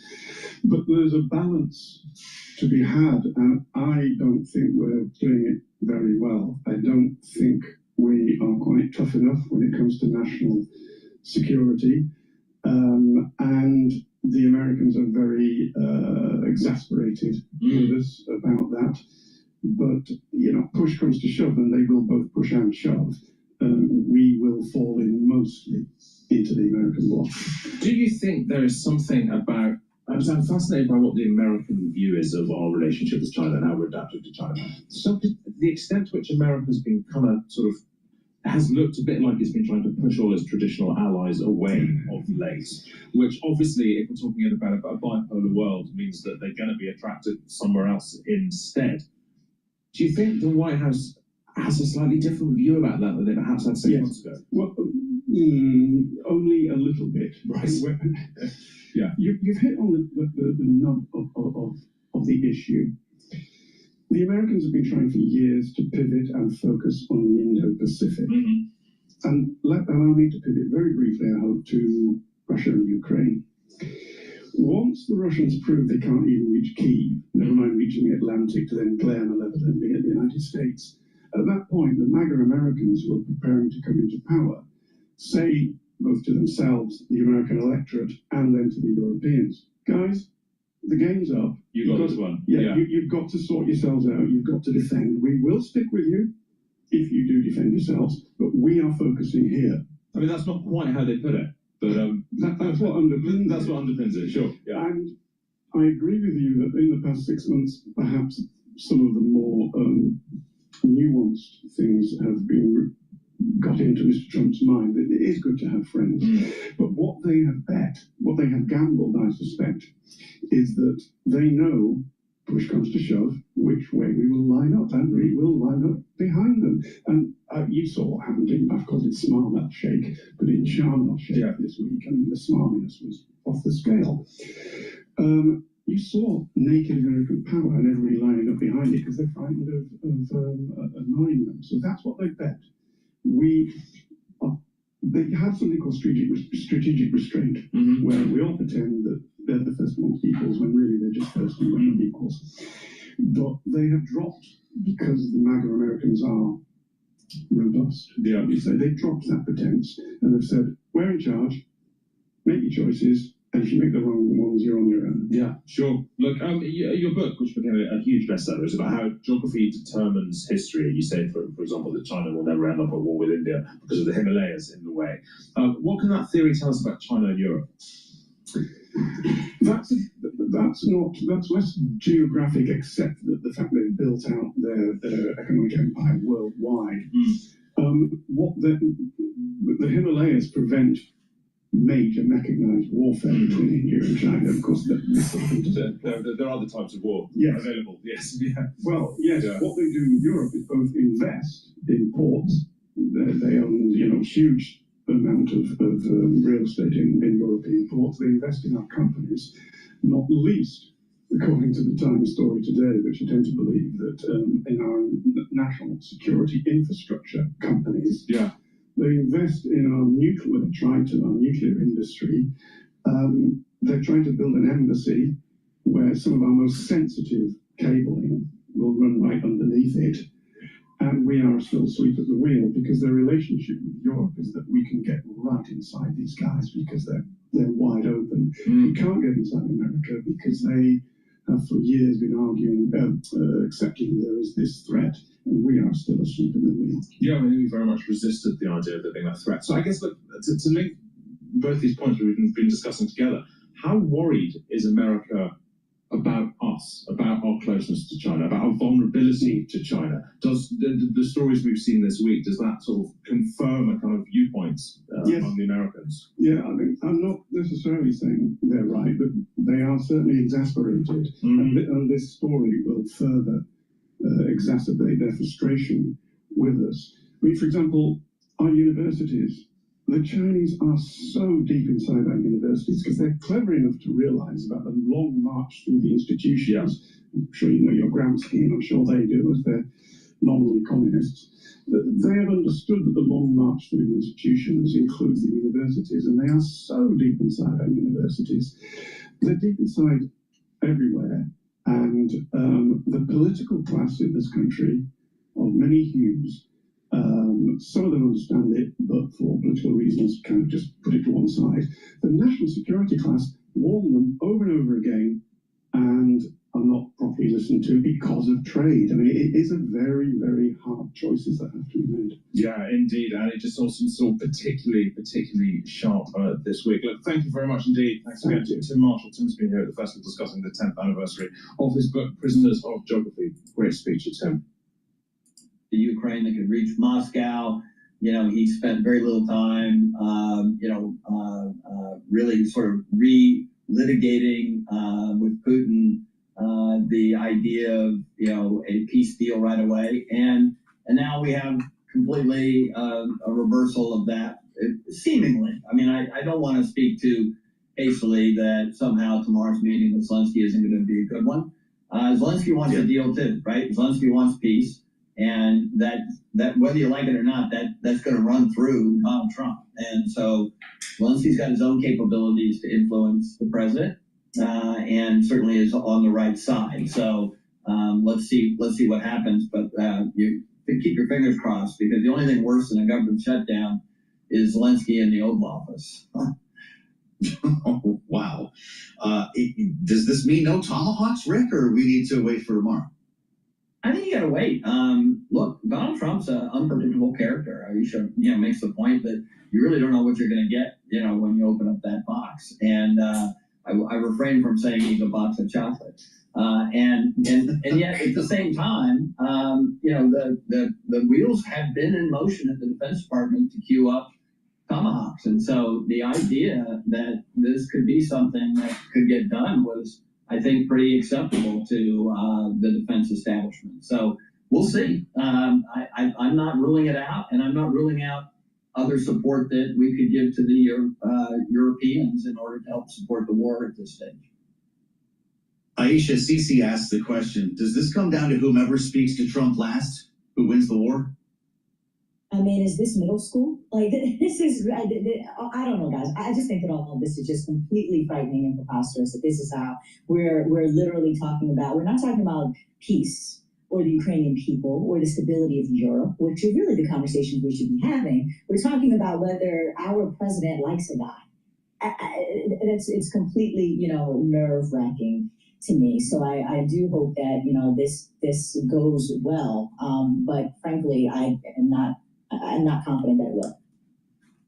We're talking about, of course, the war in Ukraine, but there are a lot of questions about the president's foreign policy this week, with revelations yesterday now confirmed. It was first a report, Rick, in the Wall Street Journal, acknowledged by the White House, that President Trump has approved a covert CIA operation inside Venezuela.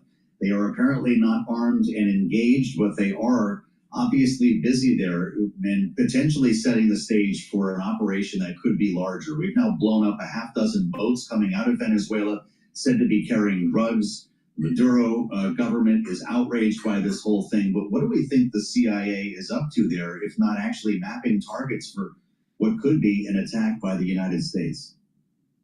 Look, I mean, I think it's, wrong to speculate on what potential CIA operators are doing in a hostile country.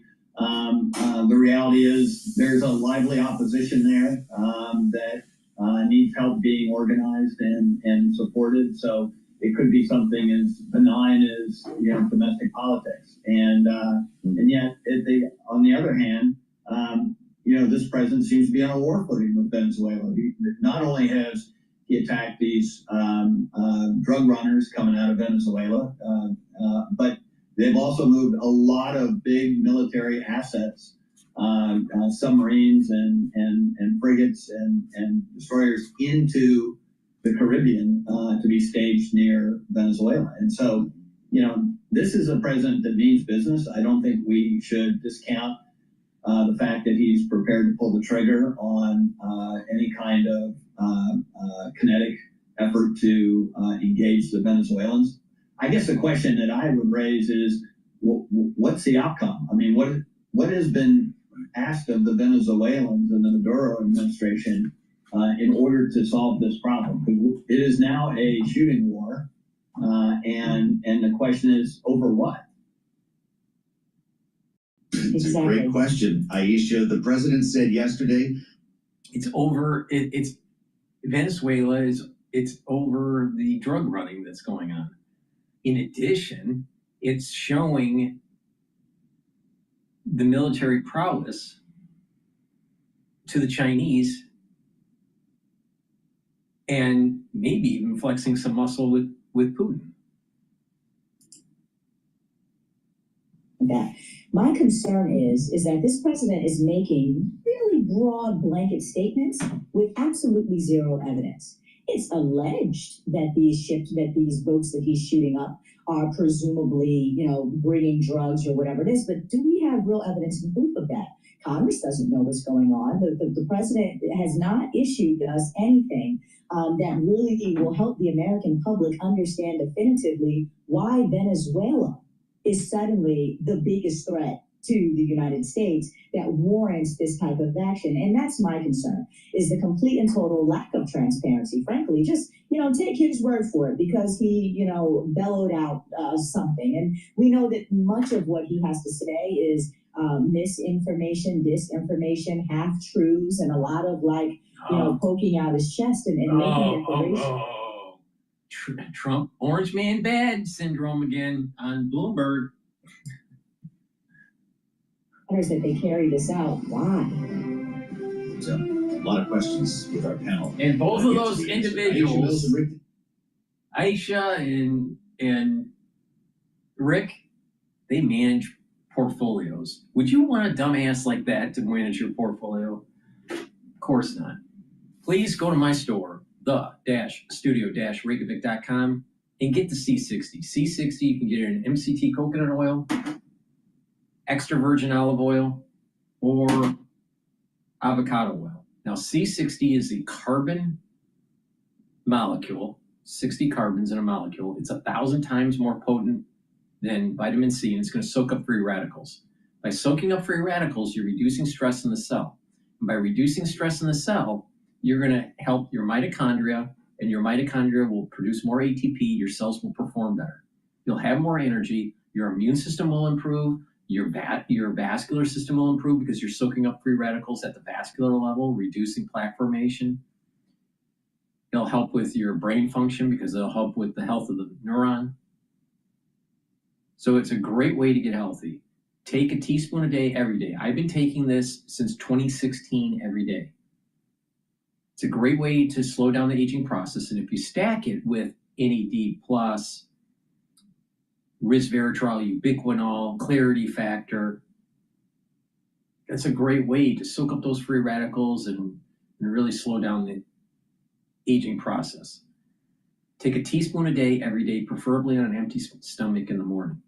If you work out, take it before your workout so you can soak up the free radicals and you'll recover quicker. You should be taking this every day, and you will notice that your immune system is improving, your cardiovascular system is improving, your brain function is improving, and your glands will perform better. So please go to my store and get the C60. It's really important. C60 will also help the basal layer of your skin, and you'll notice that your skin health is improved. So it's a great way to get healthy and to slow down the aging process. Take a teaspoon a day every day. And especially during the fall and the winter, because during the fall and the winter, if you contract something, you're going to be producing lots of free radicals, lots of stress. You want to bring down that stress, and you want to bring down those free radicals, and you can do that by taking the C60 and boost up that immune system.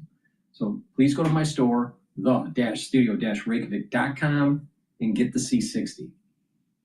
That's the end of my broadcast. Thank you for listening. Please go to my store, follow my advice, get the great supplements I offer, use discount 5, you get $5 off any order, and get healthy. If you pay attention and stack these supplements the way I just told you, you will get great benefits and you'll start to notice a slowing down of the aging process. Thank you for listening and have a nice day.